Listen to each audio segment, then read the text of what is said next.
హరి ఓం. పరమేశ్వర స్వరూపమైన సభకి నమస్కారం. శాంతి అని ఒక మాట. అసలు మనుష్య జీవితంలో ఏది చేసినా దేని కొరకు చేస్తామంటే ఆ శాంతి కొరకు మాత్రమే మనం చేస్తూ ఉంటాం. అందుకే ఓ యజ్ఞం చెయ్యండి, ఒక యాగం చెయ్యండి, ఒక పూజ చెయ్యండి, ఒక క్రతువు చెయ్యండి, ఒక ఇష్టి చెయ్యండి, దాన్ని పూర్తి చేసేటప్పుడు మనం ఏమని పూర్తి చేస్తామంటే ఓం శాంతి శాంతి శాంతి అని.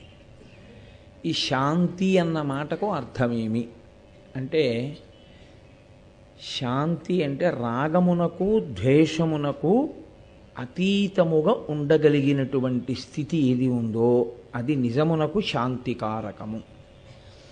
శాంతి దేనివల్ల పోతుంది? ఉన్నది శాంతి. అసలు తన స్వరూపం శాంతం.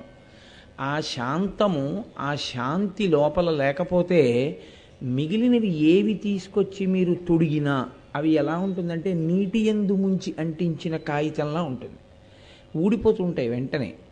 అసలు లోపల ఆ శాంతం అనేటటువంటిది ఆంతరముగా నిండి ఉందనుకోండి, మిగిలిన దుర్లక్షణములు ఏ ఉన్నాయో అవి ఆయన యందు కార్యసాధనకు ఉపకరణములుగా మారిపోతాయి.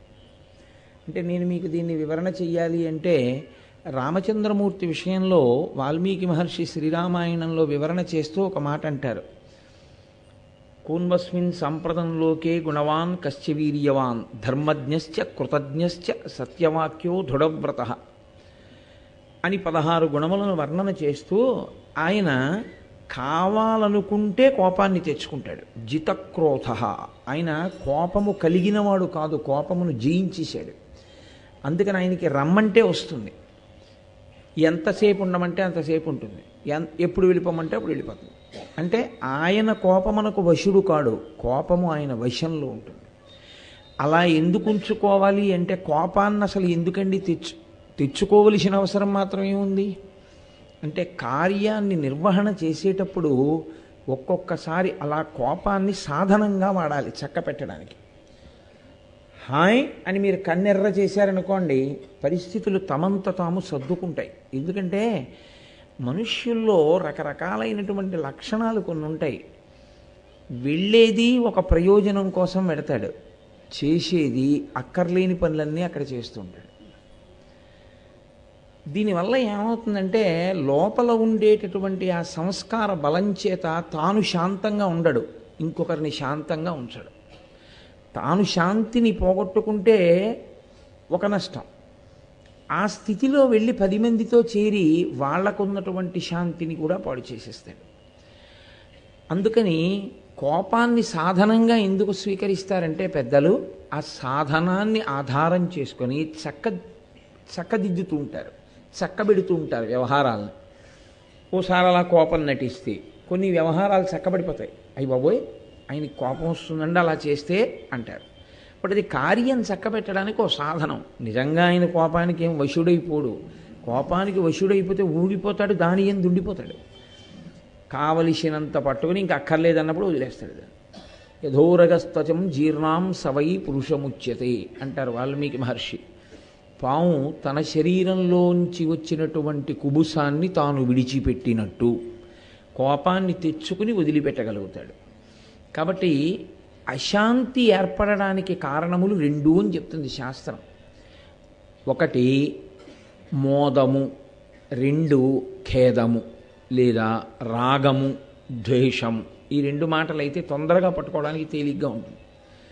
ఉన్నది శాంతి ఒక్కటే, కానీ శాంతిని భంగపరిచేవి 2. ఈ 2 మనసులోంచి ఎప్పుడు ఉద్భుతమవుతుంటాయి.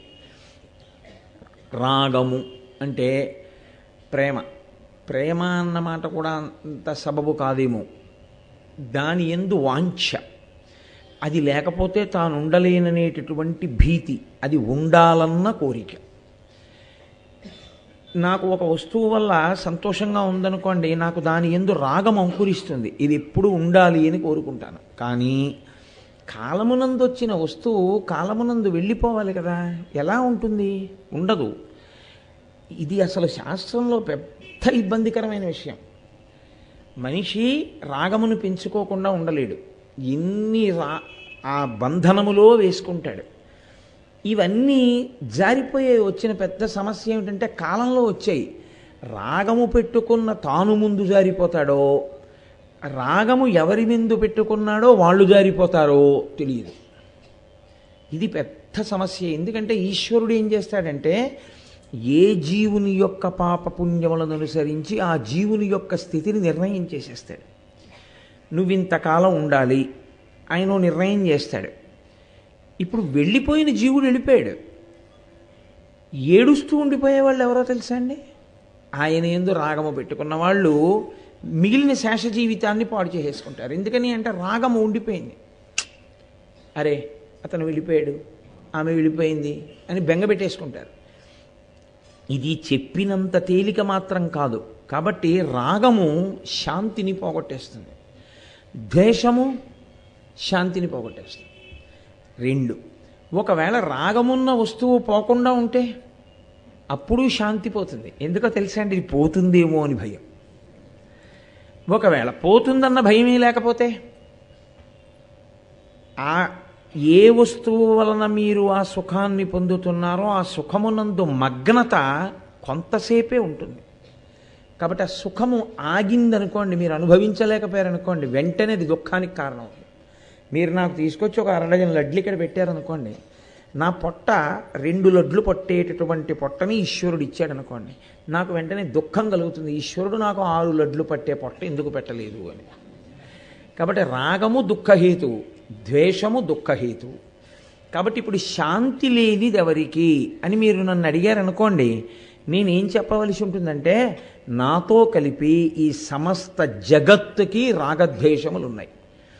రాగద్వేషములున్న కారణం చేత జీవులందరూ అశాంతిలో ఉంటారు.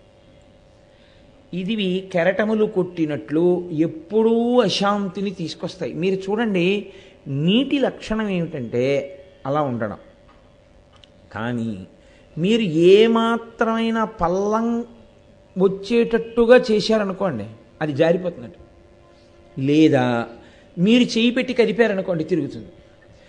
నీరు తిరిగితే నీటి మీద ఉన్న పుల్ల ముక్క కూడా తిరగవలసిందే, అంతే, మార్గం లేదు. మనసు పని చేస్తే అది పని చేసేది 2 కోణాల్లో పనిచేస్తుంది. 1 రాగము, 2 ద్వేషము. ఇది బాగుందనైనా అంటుంది, ఇది బాగులేదనైనా అంటుంది. కాబట్టి 2 ఏం చేస్తాయంటే శాంతికి ప్రతిబంధకంగా ఉంటాయి. శాంతిని పాడు చేసేటటువంటివి లోకంలో అన్నీ అయితే శాంతినివ్వడం కోసమే వచ్చినది దేవాలయము. మీరు అది జ్ఞాపకం పెట్టుకోవాలి. అందుకే లోకంలో శాంతి స్థానం ఏది అని మీరు అడిగారనుకోండి, అందరికీ శాంతి స్థానము ఒక్క ఈశ్వర దేవాలయమే. అందుకే దేవాలయ వ్యవస్థలో దేవాలయ నిర్మాణం చేస్తే సనాతన ధర్మంలో ఎలా పడితే అలా దేవాలయ నిర్మాణం చేయరు. మీరు అందుకే ప్రాచీన దేవాలయాలు చూడండి, ఓ చిన్న ఊరంత ఉంటాయి. ఆ దేవాలయం చూడడానికి మీకు రోజు పడుతుంది. ఎందువల్ల అలా నిర్మాణం చేశారో తెలుసా అండి? వాళ్ళే అమాయకులై ధనాన్ని పాడు చేయడానికి అలా కట్టలేదు. మీకు ఈశ్వరునితో అనుసంధానమును పొందడం వినా అక్కడ మీ మనసు మీద ప్రభావం చూపించి మీ మనసుని పాడు చేసే వాటిని అక్కడికి రానివ్వరు. అందుకే అసలు నిశ్శబ్దంగా మౌనంగా మీరు కూర్చుని జపం చేసుకోవడానికి కావలసినటువంటి చోటు అంత దేవాలయంలో ఎక్కడో అక్కడ దొరుకుతుంది. అందుకే పూర్వం దేవాలయ వ్యవస్థ యందు కొట్లకు అద్దెకి ఇవ్వడం అన్నది లేదు. దేవాలయంలో ఆఫీసులు పెట్టడం, దేవాలయంలో డబ్బులు వస్తాయి కదండి అని చెప్పేసి గదులు కట్టేసి బయటంతా అద్దెలకి ఇచ్చేయడం, దేవాలయం లోపల ఈశ్వరుడు ఒక్కడు మాత్రం గుడి ఉంటే చాలండి, మిగిలిన ప్రాంగణము విశాలముగా ఉండక్కర్లేదు, అదంతా కూడా ఆదాయం వచ్చేటట్టుగా మారుద్దామని పిచ్చి పిచ్చి ప్రణాళికలు వేసి దేవాలయంలో ఉండేటటువంటి స్థలమును ద్రవ్యార్జన కొరకు ఉపయోగించడం అన్నది సనాతన ధర్మమునందు లేదు. అలా చేసేవారు కాదు. ఎందుకు చేసేవారు కాదంటే అందరూ శాంతి కోరుకునేవారే, వారి సంఖ్య పరిమితి లేదు. ఎంతమందికైనా ఇదే శాంతి స్థానం, అంతమంది పట్టడానికి ఇక్కడ చోటు ఉంచాలి, అంతమంది కూర్చోవడానికి అవకాశం ఇవ్వాలి, అంతమంది శాంతిని పొందడానికి అవకాశం ఇవ్వాలి.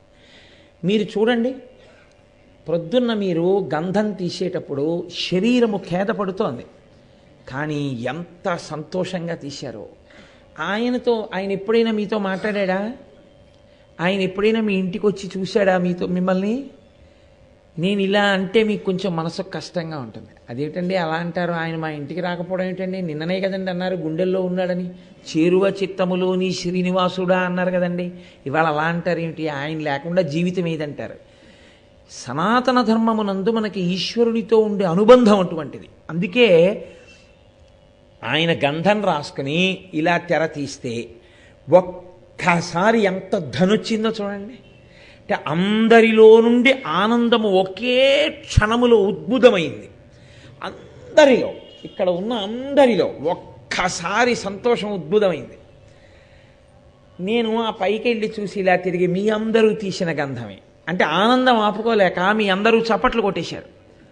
అదే ఇక్కడ ఒక్క 50 మంది పట్టే గదే అనుకోండి, అందరూ 50 మంది లోపలికి వచ్చి బయటికి వెళ్ళండి అన్నాను అనుకోండి, ఈ ఆనందం మనకు అవకాశం ఇది. అందుకే పూర్వం దేవాలయ ప్రాంగణములను అంతంత పెద్దవిగా కట్టి మనసుకి ఉల్లాసమును మనసుకు శాంతినిచ్చేవి ఏవైనా సుఖాంతములే చేసేవారు. దుఃఖాంతము చెయ్యడం అన్నది అసలు ఈ జాతి సాహిత్యమునందు లక్షణము కాదు. దుఃఖాంతం చేయరు. ఎందుకు చేయకూడదో తెలుసా అండి? మనుష్య జీవితము ఎప్పటికైనా సుఖాంతమే కావాలి, ఈశ్వరుణ్ణే చేరాలి. సమస్త శాస్త్రముల యొక్క ప్రయోజనం అదే. బోధ బోధ బోధ దేనికి? ఏ ఈశ్వరుడి నుంచి నువ్వు జారిపోయావో మళ్ళీ ఆ ఈశ్వరుని యందు నువ్వు కలవాలి. అందుకే 100 సంవత్సరములు కష్టపడినా ఎప్పుడో అప్పుడు శుభవార్త వింటాడు అంటుంది సీతమ్మ. కళ్యాణీపతగాదేయం లౌకికీ ప్రతిభాతిమా ఏతి జీవంతిమానందో నరం వర్ష శతాదపి. 100 సంవత్సరములు ఓపికగా జీవించినటువంటి వాడు 100 ఏళ్ళు కష్టపడ్డా ఎప్పుడో అప్పుడు మాత్రం మంచి మాట విని శరీరాన్ని విడిచిపెడతాడు. ఈశ్వరుని పట్ల సాధన అన్నది ప్రారంభించగా చిట్ట చివరికి మీరు ఆ శాంతి స్వరూపమై నిలబడిపోతారు. అందుకే దేవాలయములు శాంతి సాధనములు. దేవాలయానికి ఎందుకు వస్తారు? ఆ శాంతి కోసమే వస్తారు అందరూ. అందుకే శాంతికి భంగకరమైనటువంటి పని ఏదీ కూడా దేవాలయమునందు చెయ్యవద్దు అని. ఆచారము అన్నమాట దేవాలయం విషయంలో ఎందుకు వచ్చిందో తెలుసా అండి? ఈ కారణం చేత వచ్చింది.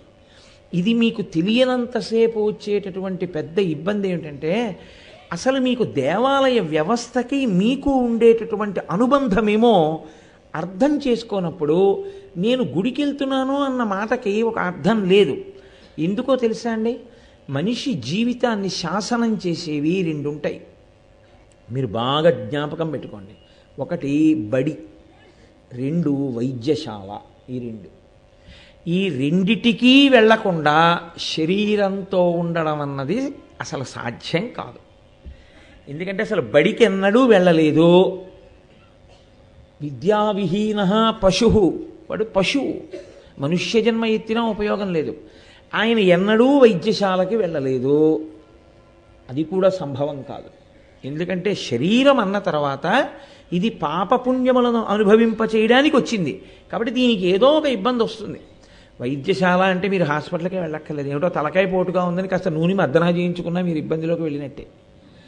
కాబట్టి ఈ 2 మీరు చూడండి, లోకంలో ఈ రెండిటిది అత్యంత ప్రధాన పాత్ర మనుష్య జీవితంలో.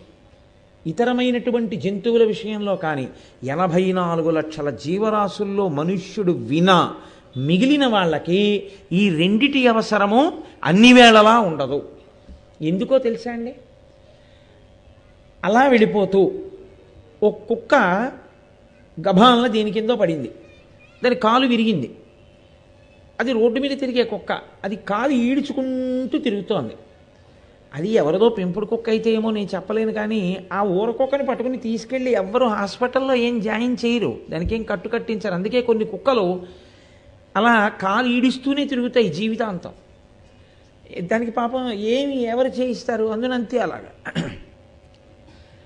అదే ఒక మనుష్యుడు పడిపోయాడు అనుకోండి రోడ్డు మీద, స్పృహ తప్పిపోయాడు, అయినా మిగిలిన వాళ్ళందరూ గబగబా ఆయన్ని ఏ కారో ఎక్కించుకుని తీసుకుని వెళ్ళిపోతారు హాస్పిటల్కి.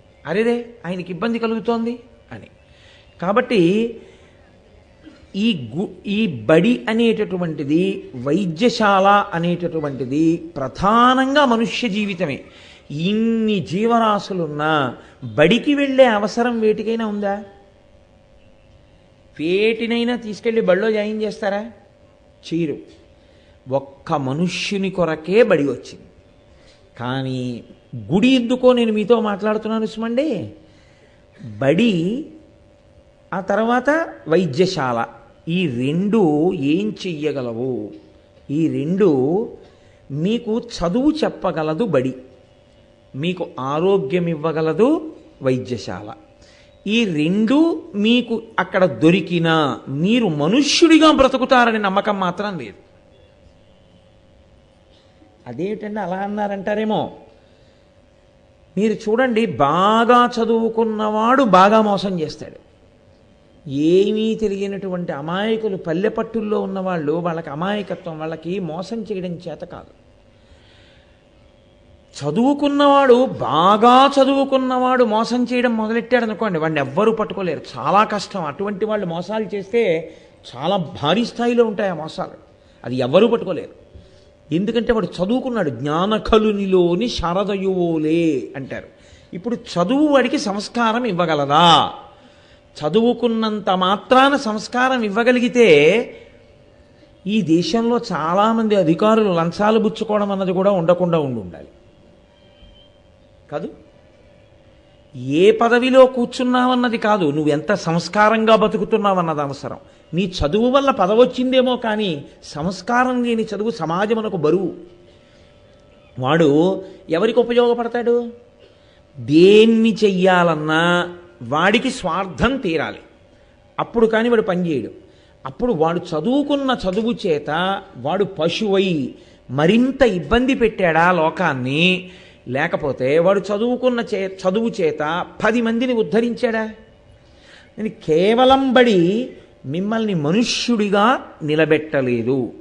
కేవల వైద్యశాల మిమ్మల్ని ఉత్తమమైనటువంటి మనుష్యునిగా నిలబెట్టలేదు. ఎందుకో తెలుసా అండి? ఒక దొంగ ఉన్నాడు, ఆయన గజ దొంగ. ఆయన వైద్యశాలకు వెళ్ళి వైద్యం చేయించుకున్నాడు. వైద్యుడు ఏం చేయగలడు? ఆయన శరీరానికి వైద్యం చేయగలడు. ఇప్పుడు ఆయన వైద్యం చేయించుకుని బాగుపడ్డాడు. ఇప్పుడు బయటికి వచ్చి ఆయన ఏం చేస్తాడు? మళ్ళీ దొంగతనాలే చేస్తాడు. అంటే వైద్యశాల శరీరానికి చికిత్స చేయగలదేమో, మిమ్మల్ని మనుష్యునిగా మాత్రం బతికించలేదు. బడి మీకు చదువు చెప్పగలదేమో, సంస్కారాన్ని బడి ఇప్పిస్తుందన్న నమ్మకం ఏం లేదు. బడి వైద్యశాల కూడా చెయ్యింది, దేవాలయం చేస్తుంది. అందుకు దేవాలయానికి వెడతారు. నువ్వు ఎంత చదువుకున్నావు అన్నది కాదు.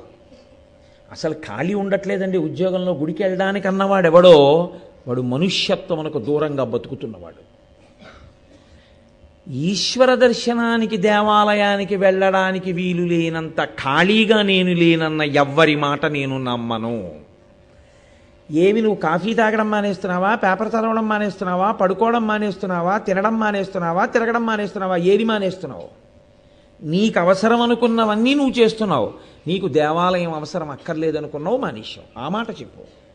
నాకు ఫలానా కారణానికి దేవాలయానికి వెళ్ళడానికి ఖాళీ లేదన్నవాడు ఉన్నాడు చూసారా?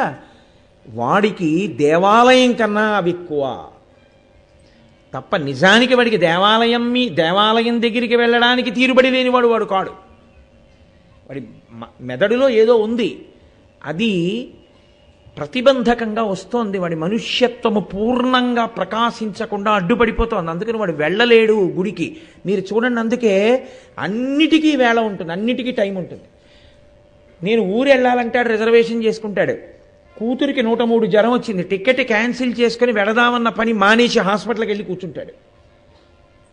ఏమి వారం రోజులు తెల్లవారు కట్ట లేచి సుప్రభాతానికి ఎందుకు రాలేకపోతున్నావు అంటే, సరిగ్గా ఒప్పుకోవాలంటే అది దోషమేనండి, నేను దాని నుంచి బయటికి రావాల్సి ఉంటుంది అని అంటే కనీసంలో కనీసం మర్యాద. ఇంకా ఏది చెప్పినా సాకు మాత్రమే తప్ప అది అనురక్తి ఉండి వెళ్ళలేని స్థితి మాత్రం కాదు.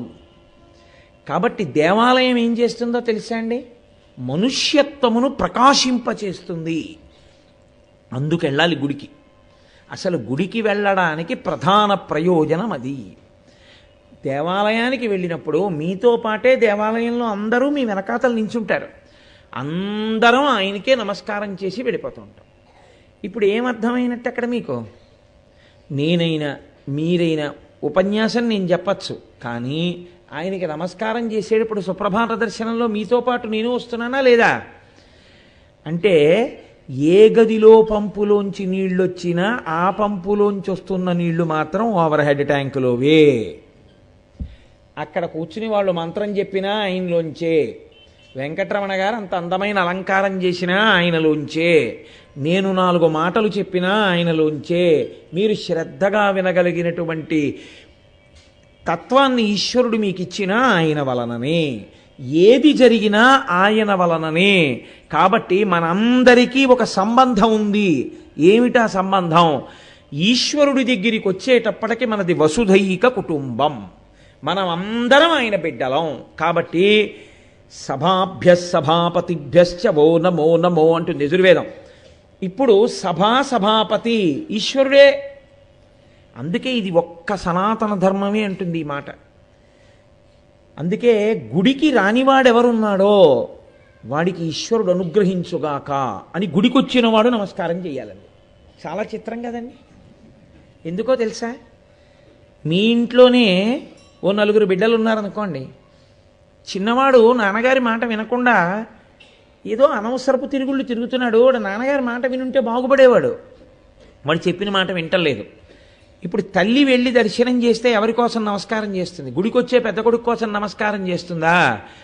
తల్లి మాట, తండ్రి మాట, అన్న మాట వినకుండా పాడవుతున్న చిన్నపిల్లాడి గురించి నమస్కారం చేస్తుందా? రానివాడి గురించి, పాడవుతున్న వాడి గురించే నమస్కారం. అంతేకాని వాడు పాడైపోయాడని సంకలు కొట్టుకోవట్లేదే. నేను వచ్చానండి, నేను మంచివాడినండి, వాడు పనికి మాలిన వాడండి అని సంకలు కొట్టుకుంటున్నారా తల్లి, తండ్రి, అన్నయ్య? లేదుగా. మరి నువ్వెందుకు కొట్టుకుంటావు? అంటే నువ్వంటే మీరు కాదు, నాలాంటి వాడి గురించి ప్రసంగం. కాబట్టి అసలు నమస్కారం ఎవరి గురించి చెయ్యాలని చెప్పిందో తెలుసా అండి? ఎవడు దేవాలయానికి రాలేకపోతున్నాడో, ఎవడు భగవత్ సంబంధాన్ని పెంచుకోలేకపోతున్నాడో వాడిని ఇక నువ్వు చెప్తే వాడు వింట. కాబట్టి ఇక వాడితో నువ్వు అనుసంధానమైతే, నువ్వు పిలవగలిగినన్నాళ్ళు పిలిచావు, తప్పయ్యా రా, వాడు రాడు, వాడికి ఏదో కారణం, వాడు ఉపన్యాసానికి రాడు. దేవాలయానికి రా, వాడికి ఏదో కారణం, వాడు రాడు దేవాలయానికి. తీర్థయాత్రకి రా, వాడికి ఏదో కారణం, వాడు తీర్థయాత్రకి రాడు. ఇక నువ్వు వాడితో సమన్వయం చెందితే నీకు వాడికి మధ్యలో ఘర్షణ వస్తుంది. అందుకని నువ్వు చేయగలిగిన ఉపకారం ఏమిటంటే వాడిని వదిలిపెట్టి వాడు పాడైపోవాలని మాత్రం అనుకో. ఈశ్వరుడికి నమస్కారం చేస్తుండు. ఈశ్వర, ఆయన్ని కూడా మీ దారిలోకి తెచ్చుకుని ఆయన కూడా పూనికతో మీ చుట్టూ తిరిగి అభ్యున్నతి పొందేటటువంటి రోజు కృప చెయ్యండి అని అడుగు. అందుకే దేవాలయానికి వెడితే ఒక సంస్కారముతో వెళ్ళు అని చెప్పింది, ఒక ఆచారముతో. ఇది ఆచారము. అందుకే మీరు చూడండి, దేవాలయమునందు ఆచారము, బయట అనాచారము. నిజమునకు ఓ మాట అంటుంటారు, దేవాలయానికి వస్తే కొన్ని నిబంధనలు ఉంటాయి. అందుకే క్షేత్రపాలకులను ఉంటారు, ద్వారపాలకులు అని. వాళ్ళు సంజ్ఞ పడతారు. ఆ సంజ్ఞని బట్టి మీరు ఆ దేవాలయంలోకి అలా వెళ్ళాలి. వెంకటాచల క్షేత్రం ఉందనుకోండి, అక్కడ పరాకు చెప్తారు ఇలాగా. అంటే ఇది శౌచ ప్రధాన క్షేత్రము, ఇక్కడ నువ్వు ఎలా పడితే అలా రావడానికి వీల్లేదు. నువ్వు స్నానం చేసి వేదం ఎలా చెప్పిందో అలా వస్త్రములను ధరించి నువ్వు ఈశ్వర దర్శనానికి వెళ్ళాలి తప్ప నీ ఇష్టం వచ్చినట్టు నువ్వు ఈశ్వర దర్శనానికి వెడతానంటే కుదరదు. అదే శ్రీశైలం ఉంది, ఆయన ధూళి దర్శనం ఇచ్చాడు. ఆయనే శివుడు కేశవుడని నా వరకు నాకు 2 లేవు, ఒక్కటే పదార్థం ఉన్నది.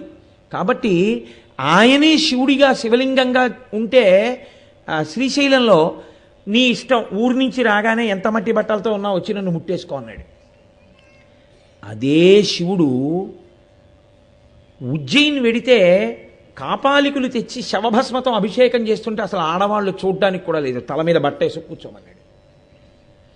అదే శివుడు వెంకటాచలంలో వెంకటేశ్వరుడిగా ఉంటే శౌచంతో వచ్చి నా దర్శనం చేసుకుని వెళ్ళు అన్నాడు. ఇక్కడ మీరు చాలా జాగ్రత్తగా ఒక విషయాన్ని గమనించే ప్రయత్నం చేయండి. ఏమండి మనం ఒక రకంగా లోపలికెడితే ఆయన శౌచం పోయేవాడు ఈశ్వరుడైతే ఇంకా ఆయన గొప్పతనం ఏముందండి? నేను ఏదో వెళ్ళకూడని రీతిలో గుళ్ళోకి వెళ్ళాను, వెంటనే ఆయన మహాత్యం పోయిందనుకోండి.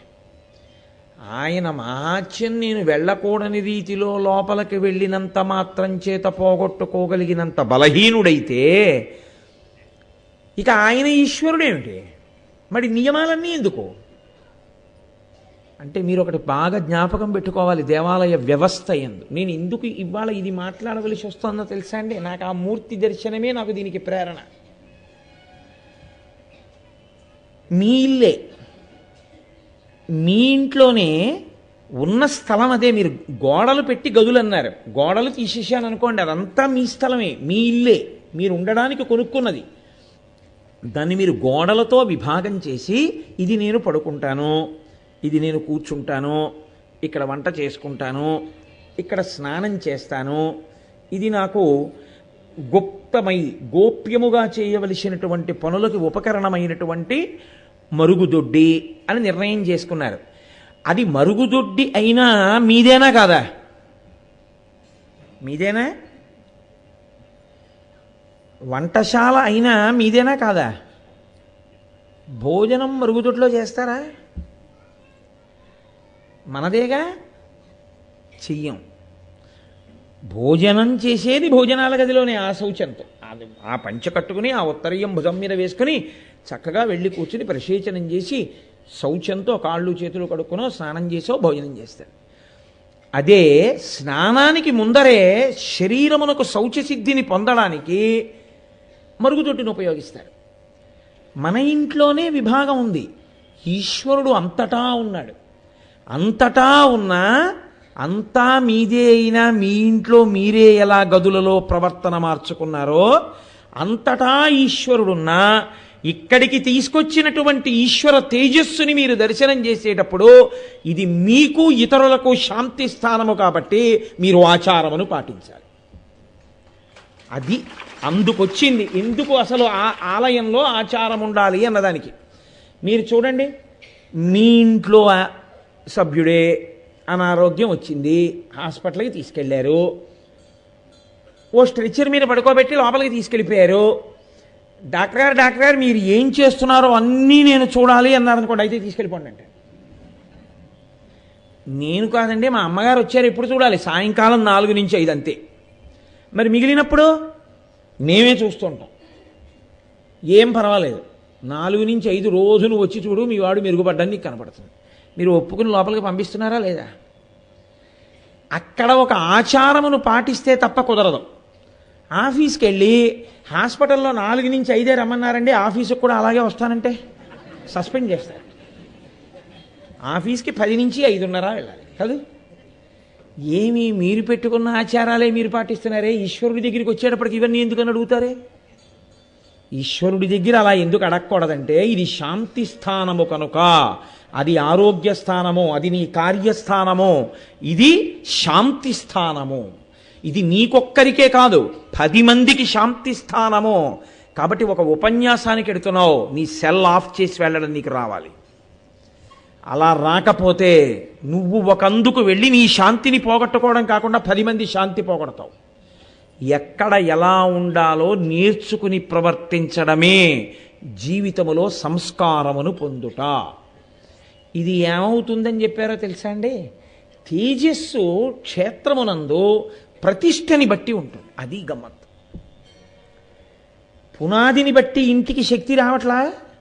పునాది గట్టిదండి, మీరు ఇంకో అంతస్తు ఇచ్చి అంటారు. నువ్వు చూసావా భూమిలో పునాది? భూమిలో పునాదికి శక్తి లెక్క కట్టి ఒక వ్యక్తి చెప్తే సాంకేతిక నిపుణుడు నువ్వు 3 అంతస్తులు కడుతున్నావు, ఇంకో అంతస్తు వేసుకుంటానండి, డబ్బు ఉంది వేసుకుంటానన్నావు. ఆయన అన్నాడు ఇక ఓర్చదు పునాది, చాలు 3 అంతస్తులు అన్నాడు. వేస్తావా? వెయ్యవు, వేస్తే కూలిపోతుంది. నీ ఇంటి పునాది దాని మీద కట్టేటటువంటి ఇంటి యొక్క స్థితిని ఎలా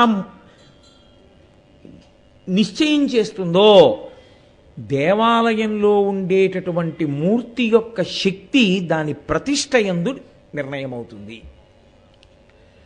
అందుకే అన్ని దేవాలయములకి సమాన స్థాయి ఉండదు. స్వయంభూ అన్నాం ఇవన్నీ ఒక్క సనాతన ధర్మమునందు మాత్రమే నుసుమండి.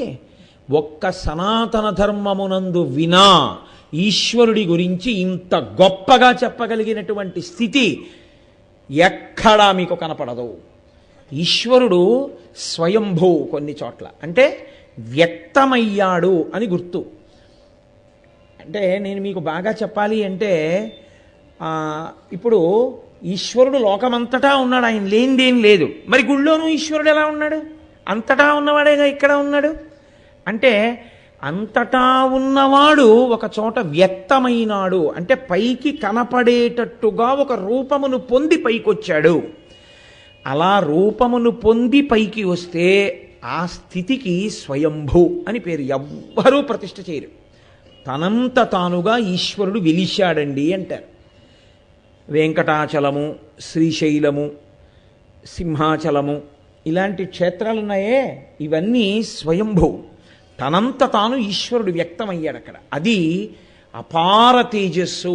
అక్కడికి వెళ్ళి మీరు ఒక పని చేస్తే దేశము కాలము అని రెండు మాటలు. అందుకే మనకి సనాతన ధర్మంలో ఈ రెండిటిని విడిచి మీరు ఎక్కడికి వెళ్ళలేరు. దేశము మీరెక్కడ కూర్చుని ఏం చేస్తున్నారన్న దాన్ని బట్టి మీకు ఈశ్వరుడు అనుగ్రహం ఉంటుంది. ఇక్కడ కూర్చుని రామా అన్నారనుకోండి 10,000 మాటలు రామనామని చెప్పినట్టు. వెంకటాచలం వెళ్ళి రామా అన్నారనుకోండి 1,000,000 మాటలు రామనామని చెప్పినట్టు. అక్కడికి వెళ్ళి పనికి మాలిన మాటలు మాట్లాడారనుకోండి అక్కర్లేనివి మాట్లాడినందుకు అంత పాపం కూడా వేస్తారు. కాబట్టి స్వయంభూ క్షేత్రము దానికి ఒక విలువ, దానిది ఒక స్థాయి, అది అత్యున్నత స్థాయి. దానికన్నా కిందకు వస్తే దేవతా ప్రతిష్ట, దేవతలు ప్రతిష్ఠ చేస్తారు. మీరు చూస్తూ ఉంటారు దక్షారామ క్షేత్రం ఉంది, సూర్య ప్రతిష్ట, దేవతలు ప్రతిష్ఠ చేస్తూ ఉంటారు. సామర్లకోటలో కుమారారామం ఉంది, సుబ్రహ్మణ్య ప్రతిష్ట, దేవతలే వచ్చి ప్రతిష్ఠ చేసినటువంటి స్వరూపాలు. అవి స్వయంభూ క్షేత్రాల కన్నా కొంచెం తక్కువ. వాటికన్నా కొంచెం తక్కువ ఋషి ప్రతిష్ట, అగస్త్య మహర్షి ప్రతిష్ఠ చేసిన శివలింగం అండి అంటాం. లేకపోతే ఇదిగోనండి రామచంద్రమూర్తిని ఇక్కడ ఫలానా ఋషి ప్రతిష్ఠ చేశారు అంటాం. ఆ ఋషి ప్రతిష్ఠ చేస్తే స్వయంభూ దేవత ఋషి. అంతకన్నా కింద మనుష్య ప్రతిష్ట. ఋషి మనిషి అయినా సంప్రదాయంలో గొప్పతనం ఏమిటో తెలుసా అండి? ఋషికి తర్పణ ఉంది. ఋషి దార్శనికుడు, ఆయన ఒక మంత్రమునకు ద్రష్ట. అంత తపస్సు చేసి ఈశ్వర వాణిని విన్నాడు, విని ఒక మంత్రమునిచ్చాడు, ఒక బీజాక్షరాన్ని ఇచ్చి దానికి అధిదేవత అయ్యాడు. కాబట్టి ఋషికి తర్పణ ఉంటుంది. మనుష్యుడుగానే పుడతాడు కానీ ఆయన ఋషి అవుతాడు. కాబట్టి ఋషి మనిషా అని మీరు అడిగారు అనుకోండి, ఋషి అయిపోయిన తర్వాత ఇంకా మనుషుల్లో చెప్పడానికి ఉండదు, ఆ వర్గమే వేరుగా. ఋషి వర్గం వేరే, ఆయనకి తర్పణ ఉంటుంది. మనుష్యులందరికీ అలా తర్పణలు ఉండవు, ఏదో భీష్ముడి లాంటి వాళ్ళకు ఉంటాయి. కాబట్టి ఋషి ప్రతిష్ట ఆ తరువాతి స్థాయిలోకి వస్తుంది. దానికన్నా కింద రాక్షస ప్రతిష్ట, రాక్షసులు ప్రతిష్ఠ చేస్తారు ఒక్కొక్క చోటుకు వచ్చి, దానికి ఒక శక్తి ఉంటుంది. అంతకన్నా కింద మనుష్య ప్రతిష్ట, మనుష్యులు ప్రతిష్ఠ చేస్తారు. అప్పుడు ఏం చేస్తారో తెలుసా అండి? వేదం చదువుకున్నటువంటి వారు తాము చదువుకున్నటువంటి ఆ వేద మంత్రముల యొక్క శక్తి చేత తల్లి తన కడుపులో పిండం పెరిగేటట్టుగా అవకాశం ఇచ్చి ఊపిరి పోసుకునేదాకా లోపల పెట్టుకుని ఊపిరి పోసుకున్న తర్వాత పైకి వదిలినట్టు. ఎందుకనంటే సగం కాలిన శవం ఎంత భయంకరంగా ఉంటుందో సగం ఏర్పడిన పిండము అంతే భయంకరంగా ఉంటుంది. మాతృదేవోభవ, తల్లికి ఎందుకో నమస్కారమో తెలుసా అండి? అసలు నిజంగా సగం కాలి శవాన్ని ఎవడో అట్టే పెట్టుకోడు, ఇక సగం కాలిన శవాన్ని ఎవడట్టే పెట్టుకుంటాడు, హడిలిపోతాడు చూస్తే. అలా ఉంటుంది. సగం ఏర్పడిన శరీరం కూడా అలాగే ఉంటుంది. ఎందుకంటే ఉరప్పంజరం ఏర్పడి ఓ పుర్రె మాత్రమే ఏర్పడి ఉన్నటువంటి శరీరం తన కడుపులోనే ఉంది అని తెలుసుకుంటే భయానకమైపోతుంది. కానీ వీడు పూర్ణంగా తయారై నా బిడ్డడై పైకొస్తాడని అమ్మ నిర్భయంగా తన కడుపు తడుముకుని అమ్మ నేను అమ్మనవుతున్నానని పొంగిపోతోంది గర్భాలయం ఇచ్చి. అలా వేదము చదువుకున్న వారు ఏం చేస్తారంటే ఆ మూర్తి యందు తేజస్సుని ప్రవేశపెడతారు. తల్లి లోకానికి బిడ్డని ప్రసవించి ఉపకారం చేస్తే ఈశ్వరానుగ్రహము పొందినటువంటి వ్యక్తులు అన్ని ప్రతిష్టలు చేసి అన్ని దేవాలయాల్లో అన్ని మూర్తులు అన్ని వేల మంది కోరికలు తీర్చేటట్టుగా తీసుకొచ్చి పెడతారు. నీవక్కడికి వచ్చి ఇతరుల శాంతికి భంగమైనటువంటి రీతిలో ప్రవర్తించడమే అనాచారము. ఇప్పుడు ఏమవుతుందో తెలుసా అండి, అలాంటి పనులు చేస్తే మహాపాపం ఎక్కడ సంక్రమిస్తుందంటే ఆ తేజస్సు క్షీణించిపోతుంది. ఎందువల్ల అంటారేమో, దేవాలయ శక్తి అంతా ఎక్కడుంటుందో తెలుసా అండి? స్వయంభూక్షేత్రం అయితే కింద చక్రం ఉండదు, కానీ సాధారణంగా ప్రతిష్ఠ చేసిన చోట ఈశ్వరమూర్తికి ఉండేటటువంటి శక్తి అంతా కూడా ఆ మూర్తి కింద వేసినటువంటి చక్రం వల్ల వస్తుంది. ఇప్పుడు ఆ చక్రం బ్యాటరీ లాంటిది, ఈ బ్యాటరీ మీద ఉన్న బల్బు లాంటిది ఈశ్వరుని యొక్క మూర్తి. అది ఎంత శక్తివంతంగా ఉంటే అంత శక్తివంతంగా పైన మూర్తి ఉంటుంది. అందుకే ప్రతిష్ఠ చేసేటప్పుడు అంత జపాలు చేసి ధారపోయిస్తారు కూడా, ధారపోయించి ప్రతిష్ఠ చేస్తుంటారు. అంత జాగ్రత్తగా ఉపచారాలు చేస్తారు, అధివాసాలు చేయిస్తారు, చేయించి తీసుకొచ్చి సుముహూర్తంలో ఆకరణ నేత్ర నిమీలనం చేస్తారు. అటువంటి మూర్తి శక్తి దేనికి పోతుందో తెలుసా అండి? మీరు ప్రవర్తించకూడని రీతిలో వెళ్ళి దేవాలయంలో ప్రవర్తిస్తే బ్యాటరీ ఎలా డౌన్ అయిపోతుందో అలాగే చక్రమునందుండేటటువంటి శక్తి క్షీణించిపోతుంది. వెళ్ళకూడని రీతిలో దేవాలయం లోపలికి వెళ్ళిపోతున్నాడు అనుకోండి, ఇష్టం వచ్చినటువంటి బట్టలతోటి పోతుందంటే ఆ వాయువు యొక్క స్పర్శ చేత పోతుంది. గుళ్ళోకి వెళ్ళి సెల్ ఫోన్లో మాట్లాడడం మొదలెట్టాడు అనుకోండి, పోతుంది ఆ ధ్వని ప్రకంపనలకి. దేవాలయానికి వెళ్ళి లౌకిక ప్రసంగాలు చేశాడనుకోండి, అక్కర్లేని మాటలన్నీ దేవాలయాల్లో మాట్లాడాడు అనుకోండి, పోతుంది ఆ శక్తి. ఇప్పుడు చెప్పండి, దేవాలయానికి వెళ్ళి మీరు చెయ్యకూడని పని చెయ్యడం కేవలం మీ హక్కనుకుని మీరు చేయడం అవుతుందా, ఇతరులకు కూడా పనికొచ్చేటటువంటి స్థానాన్ని మీరు పాడు చేసేయడం అవుతోందా లేదా? అందుకని దేవాలయంలో ఆచారం అన్నది వచ్చింది. ఆచారం పాటించండి అని ఎందుకంటారో తెలుసా అండి? ఇది కారణం. ఇతరుల శాంతి స్థానమును నువ్వు పాడు చెయ్యరాదు. 10 మంది సంతోషంగా కూర్చునే పార్కుని నువ్వు పాడు చేయకూడదు. 10 మంది నీళ్లు తాగేటటువంటి ఏటిని నువ్వు కల్మషభూయిష్టం చెయ్యకూడదు. 10 మందికి వ్యగ్రత పొందినప్పుడు ఇలా అంటుంది. ఇలా అంది అంటే ఈ వేలు కదిలిందంటే వ్యగ్రతకి గుర్తు. కాబట్టి ఈ వేలి కదలికలని పూజ యందు అనుసంధించవద్దు. దీన్ని పక్కన పెట్టి ఇలా అన్ని కదలికల మీద అంత జాగ్రత్తగా నియంత్రణ పెట్టింది శాస్త్రం. ఎందుకో తెలుసా అండి? అలా శాస్త్రం పెట్టకపోతే శాస్త్రానికి ఏం లోటు కాదు, లోటు నీకొస్తుంది. నువ్వు మళ్ళీ ఈ జన్మ పొందకపోతే భయంకరంగా ఉంటుంది స్థితి. నేను మీకు ఒక్కటే చెప్తాను, నేను ఇలా చెప్పానని మీరు మరోలా అనుకోవద్దు. ఒక మనుష్య ప్రాణి ఓ చంటి పిల్లాడిని అక్కడ పడుకోబెట్టున్నారనుకోండి, ఓ 2 కుక్కలు ఎక్కడి నుంచో వచ్చి ఆ పసిపిల్లాడిని పట్టుకోబోయాయి అనుకోండి, మనందరం గబగబా వెళ్ళి ఆ కర్రలు పెట్టి కొట్టేసి ఆ పిల్లాడిని పట్టుకుని గబగబా హాస్పిటల్కి వెళ్ళి ఆ తల్లిని ఇచ్చేస్తాం. బుద్ధి ఉందా లేదా? అలా ఎలా పడుకోబెట్టి వెళ్ళిపోయావమ్మా, కుక్కల పీకట్లా అంటాం. ఒక పంది పిల్లని 2 కుక్కలు కలిసి కలియబడి పీకేస్తున్నాయి. అది అరుస్తూ ఉంటుంది. పసిపిల్లాడు ఎలా అరుస్తాడో అలాగే అరుస్తుంది. కలియబడి ఎలా పీకేస్తాయంటే ఇంకది గొంతెత్తడానికి వీలు లేకుండా కరిచేసి చంపేసి ఎత్తుకుపోయి పీక్కు తినేస్తాయి. ఎవరైనా జోక్యం చేసుకుంటారా? సహజమంటే పంది పిల్లల్ని కుక్కలు ఎత్తుకుపోతుంటాయి. ఎవడు చాలా సున్నిత మనస్కుడైతే బయటికి వెళ్ళి చీ చీ చీ చీ దిక్కుమాల కుక్క ఇక్కడ పంది పిల్లని పీకేస్తుంది ఏమిట్రా అంటాడు. కాబట్టి ఉపాధి మారితే అంత ప్రమాదం. ఒక్కటే, మళ్ళీ దేవాలయంలోకి వచ్చి ఉపన్యాసం వినే అధికారం కూడా పోతుంది. పందిపిల్లగా ఉన్నాడు, వెంకటేశ్వరుని యందు భక్తి దేరి వచ్చి వినమనండి. పందిపిల్ల ఇలా వస్తే రాణిస్తారా? ఓ కుక్క వస్తే రాణిస్తారా? కుక్క అసలు రానేకూడదంటాం, మనం వెంటనే తోసేస్తాం బయటికి. అంతవరకు ఎందుకు? దేని పాలు ఈశ్వరుడికి అభిషేకం చేస్తున్నామో ఆ ఆవుని కూడా ఇలా రానివ్వం, మనం కావాలని తీసుకొస్తే తప్ప. అదే విన్నాడో వినలేదు ఇంకోడు కూడా వినకుండా చేయడానికి సెల్ ఫోన్ జేబులో పెట్టుకొచ్చాడో ఆఫ్ చేయడం కూడా చేత కాని వాడు వచ్చి కూర్చుంటే మాత్రం ఊరుకుంటాం. పైగా బతిమాలుకుంటాం, అయ్యా సెల్ల కట్టేయండి. ఏమి వాడికి ఉన్న అధికారం ఏమిటి అంటే, వాడు మనుష్య ఉపాధి యందు ఉండడమే వాడి అధికారం. వాడు వచ్చి కూర్చోవడం వాడు అదృష్టం, ఇంకోడిని పాడు చేశాడో ఏమో తర్వాత విషయం కానీ. కాబట్టి ఈ ఉపాధి కాని ఒక్కసారి వదిలిపెట్టేశాడు అనుకోండి, అప్పుడు మనుష్య ఉపాధిని చూసి అంతవరకు ఎందుకండి, రోహిణీ కార్తె వచ్చింది అనుకోండి, బా ఎంత ఎండగా ఉందో అని కిటికీలు తలుపులు అన్నీ వేసేసి ఏదో చల్లగా వేసి ఏదో వేసి కూర్చుంటాం. చెట్టుకి లేదండి ప్రాణం. చెట్టు మన కళ్ళ ముందే కదా పుట్టి పెరిగి పెద్దదైంది. అంత రోహిణీ కార్తెలో కాలిపోతున్న భూమిలో దాని పాదములు గుచ్చుకుపోయి ఉంటాయి. మనం చెప్పులు ఇప్పో చోట నిలబడితే అంటాం. 11ంటికి శ్రీకాళహస్తి గుళ్ళోకి వెళ్ళండి అన్నారు అనుకోండి, అబ్బాయి కాళ్ళు కాలిపోతాయండి, చెప్పులు వేసుకుని వెళ్ళకపోతే ఎలాగండి నేను సాక్స్ అన్నా వేసుకుంటాడు, అథవా నీళ్లు పోసుకుంటూ అన్నా నడుస్తాడు, లేకపోతే గుళ్ళోకి వెళ్ళమన్నా మానేస్తాడు. మరి చెట్టు అంతే అలా ఉండవలసిందే. పైన ఎండ అంతే అలా ఉండవలసిందే. కాయకొచ్చి రెట్టేసింది అలా ఉండవలసిందే. ఓ ఆవు వచ్చి కొరికేస్తోంది ఊరుకోవలసిందే. మనమైతే ఇది తేడా.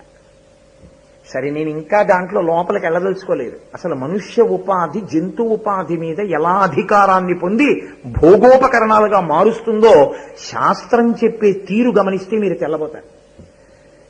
లోకంలో ఏ ప్రాణియందు ఏది ఉత్కృష్టమైనదో దాన్ని మళ్లీ తీసుకొచ్చి తన కోసం వాడుకునేటటువంటి శక్తి కలిగిన వాడు మనుష్యుడొక్కడే.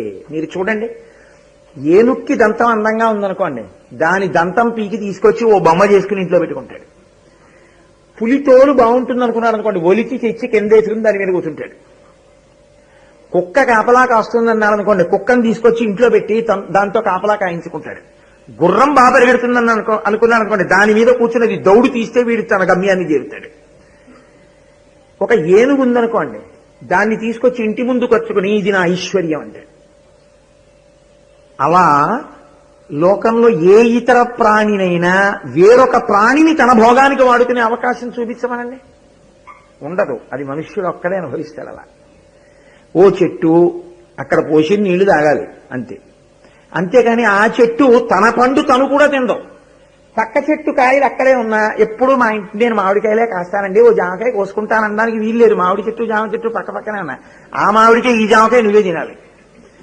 మనుష్య ఉపాధికున్న గొప్పతనం ఏమిటో తెలుసా అండి? ఈ ఉపాధితో ఇతర ఉపాధులలోని శ్రేష్టతనంతటినీ నువ్వు భోగంగా పొందగలవు. అలా ఏ ఉపాధికి అధికారం లేదు.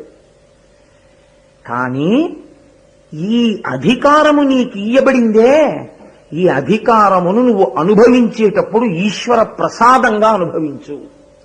ఈ కదలికలు ఏవైనా సరే ఈశ్వర నివేదనగా అనుభవించు. ఇది అనుభవించడం చేతనైన వాడికి భగవంతుని యొక్క పాదములు చూడడం వచ్చింది అని గుర్తు, ఆ కదలిక వచ్చింది అని గుర్తు. ఇది రానంతసేపు నీ పునర్జన్మ పాడైపోతోంది, నీకు పాపము పట్టుకుంటోంది. పాపమును తీయుట అన్న మాటకు అర్థం ఏమిటో తెలుసా అండి? మీరు చేసి వచ్చేస్తుండండి నేను తీసేస్తానని కాదు దాని అర్థం. ఈసారి వచ్చేసారు కదా అంతా కడిగేశాను, మళ్ళీ వెళ్ళిపోయి ఊరి మీద పడిపోయి మీకు కావలసిన పాపాలు చేసేసి ఏడాదికి ఒకసారి తిరుపతి వచ్చేయండి నేను కడిగేస్తుంటానని మీరు అర్థం చేసుకోకూడదు. అలా అర్థం చేసుకుంటే ఈశ్వరుడు మీకు ఎందుకు పనికి వస్తాడంటే మీ ఇంటి పాలేరై కూర్చుంటాడు ఆయన మీ భావనలో. అది కాదు దాని ఉద్దేశం. మళ్లీ మీరు పాపము వైపుకి వెళ్ళవలసినటువంటి అగత్యము నుండి మిమ్మల్ని దూరం చేస్తాడు పాదములు చూపించి. కదలికల సమన్వయము చేత ఇది మీకు అర్థమైతే ఈశ్వరుడు మీకు ఇక్కడే కనపడి ఇక్కడే మీకు ఆ ఆనందమునకు ఆయన ఆధారమై ఉంటాడు. ప్రతి కదలికని ఇలా అన్వయం ఈశ్వర పూజ దగ్గర మొదలుపెట్టి జీవితంలో ఊపిరి కదలిక వరకు ఎవడు సమన్వయం చేసుకుంటూ ఉంటాడో వాడే ఋషి. కాబట్టి ఆయన ఏమవుతాడు? ఆఖరి కదలిక ఒకటి ఉంటుంది. ఏది ఆఖరి కదలిక? ఆఖరిసారి లోపలికి పీల్చడమో ఆఖరిసారి బయటికి వదలడమో. దానియందు కూడా కదలిక ఆగుటయందు ఈశ్వరుణ్ణి స్మరిస్తాడు. ఆయనని స్మరించాడు కాబట్టి ఇక వాడు మళ్ళీ రాడు, పునీతమైంది కాబట్టి ఇక మళ్ళీ పుట్టడు. ఆయనని ఎవడు స్మరించాడో వాడు ఆనందంగానే ఉంటాడు. ఆయన ఆనంద నిలయుడు, ఆయనే ఆనంద స్వరూపుడు. కాబట్టి ఇప్పుడు వాడు మళ్ళీ పుట్టకూడదు. ఏడుస్తూ ఎవడు వెళ్ళాడో వాడు ఏడుస్తూ పుట్టాలి. ఆనందంగా ఎవడు వెళ్ళాడో వాడు ఆనందంగా మళ్ళీ పుట్టే అవకాశం లేదు కాబట్టి వాడు అసలు పుట్టాడు. దీనికి సమన్వయం కదలికలను కలుపుకోవడంలోనే. అందుకే సుప్రభాతం చేస్తే మనం ఒక మాట అంటాం, మాతుస్థనావివ శిశోర అమృతాయ మానౌ ప్రాప్తౌ పరస్పర తులామ తులాంతరౌతే శ్రీ వెంకటేశ చరణౌ శరణం ప్రపద్యే అంటాం. ఈశ్వరా, నీ చరణములను నేను ఎలా భావన చేస్తున్నానో తెలుసా? పసిబిడ్డకు తల్లిపాలవలే అంటాం. పసిబిడ్డకి తల్లిపాలు వినా ఇంట్లో పచ్చళ్ళు కూరలు పులుసులు ఎన్నున్నా పనికిరావు. అమ్మ ఒక్కతే, అమ్మ పాలే వాడికి ధారకము పోషకము. ఈశ్వర, నేను గట్టెక్కడానికి మళ్లీ ఇందులోకి రాకుండా ఉండడానికి జీవయాత్రలో బడలిపోయిన నాకు పూర్ణమైన విశ్రాంతి. తల్లిపాలు బిడ్డలికి పోషకమైనట్టు నీ పాదములు నాకు పోషకము. ఇది తెలిసి శరణాగతి చేయడం. ఇది తెలుసు, కానీ నేను పట్టుకోలేకపోతున్నాను, నాకు కామక్రోధాలు అడ్డొస్తున్నాయి. వీటిని మీరు తొలగించి నన్ను మీవాణ్ణి చేసుకోండి. మీ బలహీనతని మీరు ఈశ్వరుడికి చెప్తే శరణాగతి. నా అంత మనగాండి నేనండి, మీరు నన్ను ఆదుకునేది నేను మిమ్మల్ని పొందగలను అనుకున్నారనుకోండి, సాధన యందు మీరు అలా ఉండగలిగితే మంచిదే. ఉండలేకపోతే అథవా మిమ్మల్ని పాడు చేస్తున్నది మీరు ఈశ్వరుడికి చెప్పుకోవాలి అత్యంత వినయంతో. అందులో ఇంకా ఏమీ కాపక్ష్యం లేకుండా చెప్పుకోవాలి. ఈశ్వర, ఇంత వయస్సు వచ్చింది, ఇదిగో ఇదొక్కటి నన్ను వదిలిపెట్టట్లేదు, ఫలానా దోషం నన్ను పట్టుకుంటోంది, పరుల యొక్క ద్రవ్యముల యందు అనురక్తి నాకు పోలేదు, ఈశ్వర నాకు ఈ అనురక్తి పోగొట్టు అని మీరు ఈశ్వరుణ్ణి అడగాలి. అడిగాడు దుర్జటి వెళ్ళి. రోషీరోయదు కామినీ జనుల తారుణ్యూరు సౌఖ్యంబులన్ బాసీబాయదు పుత్ర మిత్రధన సంపద్భ్రాంతి వాంఛాలతల్ కోశీకోయదు నామనంబకట నీకున్ ప్రీతిగా సక్రియల్ చేసి చేయదు దీని తుళ్ళన చవే శ్రీకాళహస్తీశ్వర అని అడిగాడు. అది శరణాగతి. కానీ నోటితో ఉట్టినే మై కట్టుకుని శ్రీ వెంకటేశ చరణౌ శరణం ప్రపద్యే మంచిదే, కానీ అందులో ఉన్న భావనను సమన్వయం చేసుకుంటే శరణాగతి. శరణాగతి నోటితో చదివింది శరణాగతి కాదు, నీ బలహీనతని నువ్వు అంగీకరించి చేసింది శరణాగతి. కాబట్టి ఈ భావన పట్టుకున్న వాడికి ఏమవుతుందో తెలుసా అండి? ఆ ఈశ్వరుని యొక్క దివ్యత్వము లోపల దర్శనమై ఒక పొంగు కలుగుతుంది. ఆ పొంగు కలిగిన వాడున్నాడే, ఆ ఋషి ఉన్నాడే, ఆయన మాటలు ఈశ్వరుడి గురించి చెప్పినవి ఒకలా ఉంటాయి. ఆ స్థాయి పొందని వాడు ఉంటాడే, వాడు మాట్లాడిన మాటలు ఇంకొకలా ఉంటాయి. అందుకే మీరు చూడండి, అన్నమాచార్య స్వామి వారు వెంకటేశ్వర స్వామి వారి దర్శనం చేశారు. ఆయన దర్శనం చేసినా అంతే, ఇలా పాదములు చూపించే దర్శనం ఇచ్చారు. ఆయన దర్శనం చేసుకుని బయటకు వచ్చి ఏమన్నారో తెలుసా అండి? పొడగంటిమయ్యా మిమ్మో పురుషోత్తమ. మీ పొడ అంటే మిమ్మల్ని చూశాం ఇన్నాళ్ళకి ఈశ్వర, పురుషోత్తమ నిన్ను చూశాను, నువ్వు ఎలా ఉన్నావు నా కంటికి, నువ్వు నాకు ఎలా కనపడ్డావు అన్నదానికి ఆయన కొన్ని ఉపమానములు చెప్పారు. నాకు ఈశ్వరుడు ఇలా కనపడుతున్నాడు అని చెప్పారు. కోరిమమ్మునేలినట్టి కులదైవమా అన్నారు. కోరిమమ్మునేలినట్టి ఏమిటండి? నేను అయ్యో జీవితంలో నాకు ఎవరో ఒక మంచి పరిపాలకుడు దొరికితే దానివల్ల నేను హాయిగా రక్షణ పొందుతానని నేను పరిపాలకుడు ఉన్న దగ్గరికి వెళ్ళాలా? పరిపాలకుడు ఏమాయి నిన్ను నేను పరిపాలిస్తే నువ్వు బాగా ఉంటావు, నా దగ్గరికి రావోయని పరిపాలకుడు మిమ్మల్ని బతిమాలి తన దగ్గర పెట్టుకుని మిమ్మల్ని పరిపాలిస్తాడా? ఏది సత్యం? మీకు రక్షణ కావాలి, మీరు సమర్థుడైన పరిపాలకుడి దగ్గరికి వెళ్ళాలి. అంతేగాని అసమర్థుడైన పరిపాలకుడి దగ్గరికి వెళితే ఆయన ఏం రక్షిస్తారు మిమ్మల్ని? కాబట్టి సమర్థుడైన పరిపాలకుడి దగ్గరికి వెళ్ళడం మీ కర్తవ్యం, రక్షణ కావాలనుకుంటే. అన్నమాచార్యులు వారు ఏమంటున్నారో తెలుసా అండి? మేము కాదు వచ్చింది, నువ్వు పిలిచావు రా నిన్ను రక్షిస్తానని. కోరిమమ్మునేలినట్టి కులదైవమా, మమ్మల్ని పరిపాలిస్తానని పిలిచి మరీ దగ్గర పెట్టుకుని పరిపాలిస్తున్నవాడా? అంటే కదలడమే తప్ప కదలికలను ఎలా సమన్వయం చేసుకోవాలో తెలియక పాడైపోతున్న మమ్మల్ని ఇలా కదలండని మా కదలికలకి ఒక సమన్వయాన్ని నేర్పుతున్నవాడా? కాదు కాదు, నిజానికి ఆయన అలా చేశాడు ఒక చోట. అందుకే గోవిందా అని అంటాం. వెంకటేశ్వరుడి దగ్గరికి వెడితే ఎవరు వెంకటేశ్వర వెంకటేశ్వర అందరూ, ఏడుకొండలవాడ వెంకటరమణ గోవిందా గోవింద, అలా పల్లకి బయలుదేరితే గోవిందా గోవింద. గోవిందా ఎందుకంటూ ఉండడం అంటే ఒక్క గోవిందుడిగా ఆయన పట్టాభిషేకం పొందినప్పుడు ఒక చమత్కారం జరిగింది. ఆయనే పిలిచాడు, ఒరే మిమ్మల్ని నేను రక్షిస్తాను రండిరా అన్నాడు. వీడేం రక్షిస్తాడు రా అని అపనమ్మకం పడ్డాం. ఎప్పుడు జరిగింది? ఈ ఉరుములు, ఈ మెరుపులు, ఈ యశనుల ఘోషములను, ఈ జలధారలు ఈయాన మున్నెరుంగము కుయ్యాళింపగదయ్య గుణరత్న నిధి అన్నారు గోపాలబాలు వెళ్ళి. పెద్ద వాన ఇంద్రుడు ఎలిగి కురిపించాడు. చచ్చిపోతున్నాం, కృష్ణ కృష్ణ మమ్మల్ని రక్షించవా అన్నారు. ఈశ్వరుడి రక్షణ అంటే ఎలా ఉంటుందో తెలుసా అండి? ఈశ్వరుడు రక్షించాలనుకున్నప్పుడు ఈశ్వర సంకల్పమే మీకు రక్ష. మళ్ళీ మీకు ఇంకోటి ఏదో తీసుకొచ్చి ఆయన రక్షించరు. ఆయన శివ సంకల్పమస్తు, నేను నిన్ను రక్షిస్తున్నాను అంతే రక్షింపబడతారు. కాబట్టి ఇప్పుడు ఆయన ఏం చేశాడు? ఏదో పట్టుకొచ్చి ఉరే ఉరే ఉరే రండి తుఫాను విశ్రాంతి కేంద్రంలోకి వెళ్ళిపోదాం మనందరం అని తీసుకెళ్లలేదు. బాలుండాడుతునాతభత్రమని సంభావించి పూగుత్తి కింగేలం దాల్చిన లీలలే నగవుతో కృష్ణుండు తానం మహాశైలం మున్వలకేల దాల్చి విపుల ఛత్రమ్ముగా పట్టే తద్భీలాభృత్యుత దుశ్శిలాచకిత గోపీ గోప గోపంతికిన్. ఆడుకుంటున్న పల్లవాడు అలా పరిగెడుతూ చెంగల్వ పూల మొక్క దగ్గర నుంచి ఓ చెంగల్వ పువ్వుని నీటితో ఉంటుంది కాబట్టి ఇలా తుంపేసినంత హేళగా ఆ గోవర్ధనగిరిని పైకెత్తి చిటికిన వేలి మీద ఇలా పట్టుకున్నాడు. ఎన్నాళ్ళు పట్టుకున్నాడు? 7 రాత్రులు 7 పగళ్ళు. నువ్వు ఎన్నాళ్ళు బ్రతికినా 7 రాత్రులు 7 పగళ్లే బ్రతకాలి. ఎందుకంటే బతకడానికి ఆది సోమ మంగ బుధ గురు శుక్ర శని తప్ప 8వ రోజు లేదు. చక్రవర్తి అయినా చచ్చిపోవడానికి ఈ 7 రోజులు తప్ప 8వ రోజు లేదు. 7 రాత్రులు 7 పగళ్ళు అందరినీ కాపాడాడంటే కొండెత్తి ఎప్పటికీ నిన్ను కాపాడగలడు గోవిందా అని నువ్వు అనగలిగితే చాలు. అయితే ఆయన కొండెత్తి పట్టుకున్నాడు. వచ్చారా? వాళ్ళు రాలేదు. వాళ్ళు ఏమన్నారో తెలుసా అండి? ఏమన్నా పిల్లాడండో ఏమిటో వెళ్ళిపోతున్నారు కొండ కిందకి. ఆయన ఓ గంట మోసి అయ్యి బాబోయ్ నువ్వు వదిలేశాడు అనుకోండి, బయట ఉంటే అగో రాళ్ల దెబ్బలు తగులుతాయి, ఆ వడగళ్ళు తగులుతాయి, మహా అయితే ఎముకలు విరుగుతాయి. ఉన్నారుగా ఎముకల వైద్యులు పెడతాం, కట్లు కట్టుకుంటాం. కొండ వదిలేస్తే అసలు ఇక శరీరాలు కూడా దొరకవు. కాబట్టి వెళ్ళకండి అన్నారు. వెళ్ళకండి అంటే ఆయన ఏమనాలి? మీ కర్ర అవతల బొండి అన్నారు. ఆయన ఏమన్నాడో తెలుసా అండి? వీళ్ళని ఆయన బతిమాలాడు.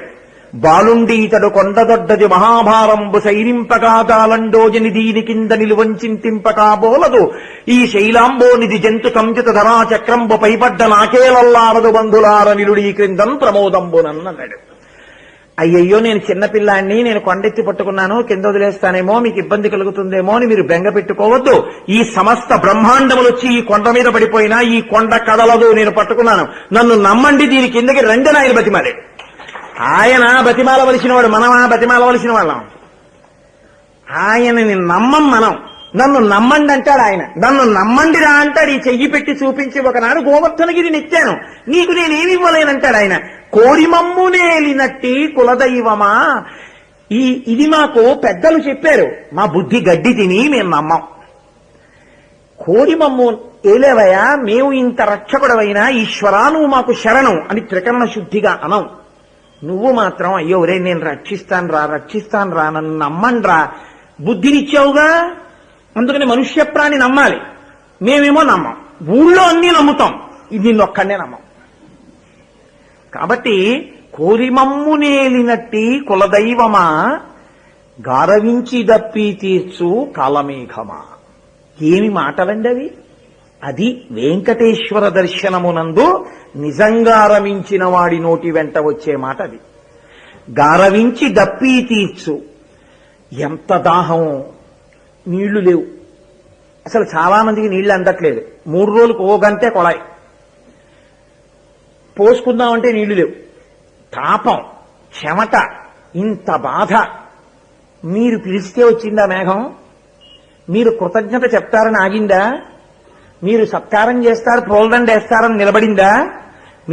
మనందరం రాత్రి గాఢ నిద్రలో ఉంటే అయ్యయ్యో ఈ ఊళ్ళో పాపం వీళ్ళందరూ దాహంతో బాధపడుతున్నారని సముద్రంలో ఎక్కడో ఉప్పగా ఉన్న నీళ్లనన్నింటినీ తాను తాగి చల్లటి తీయటి నీటిగా మార్చి నిరాధారమైన ఆకాశంలో ప్రయాణం చేసి వచ్చి దాహార్తితో ఉన్నటువంటి ఆ ఊరికొచ్చి ఆ ఊరిలో ఒక రాత్రివేళ తనలో ఉన్న చెట్ట చివరి నీటి బొట్టు వరకు వర్షించి అమ్మయ్యా నాకున్నదంతా ఇచ్చేశానని తాను తెల్లటి దూదిపింజైపోయి ఎలా వచ్చిందో అంత వేగంగా వెళ్ళిపోయింది. మళ్ళీ వచ్చినప్పుడు నెమ్మదిగా వచ్చింది, వెళ్ళినప్పుడు వేగంగా వెళ్ళిపోయింది.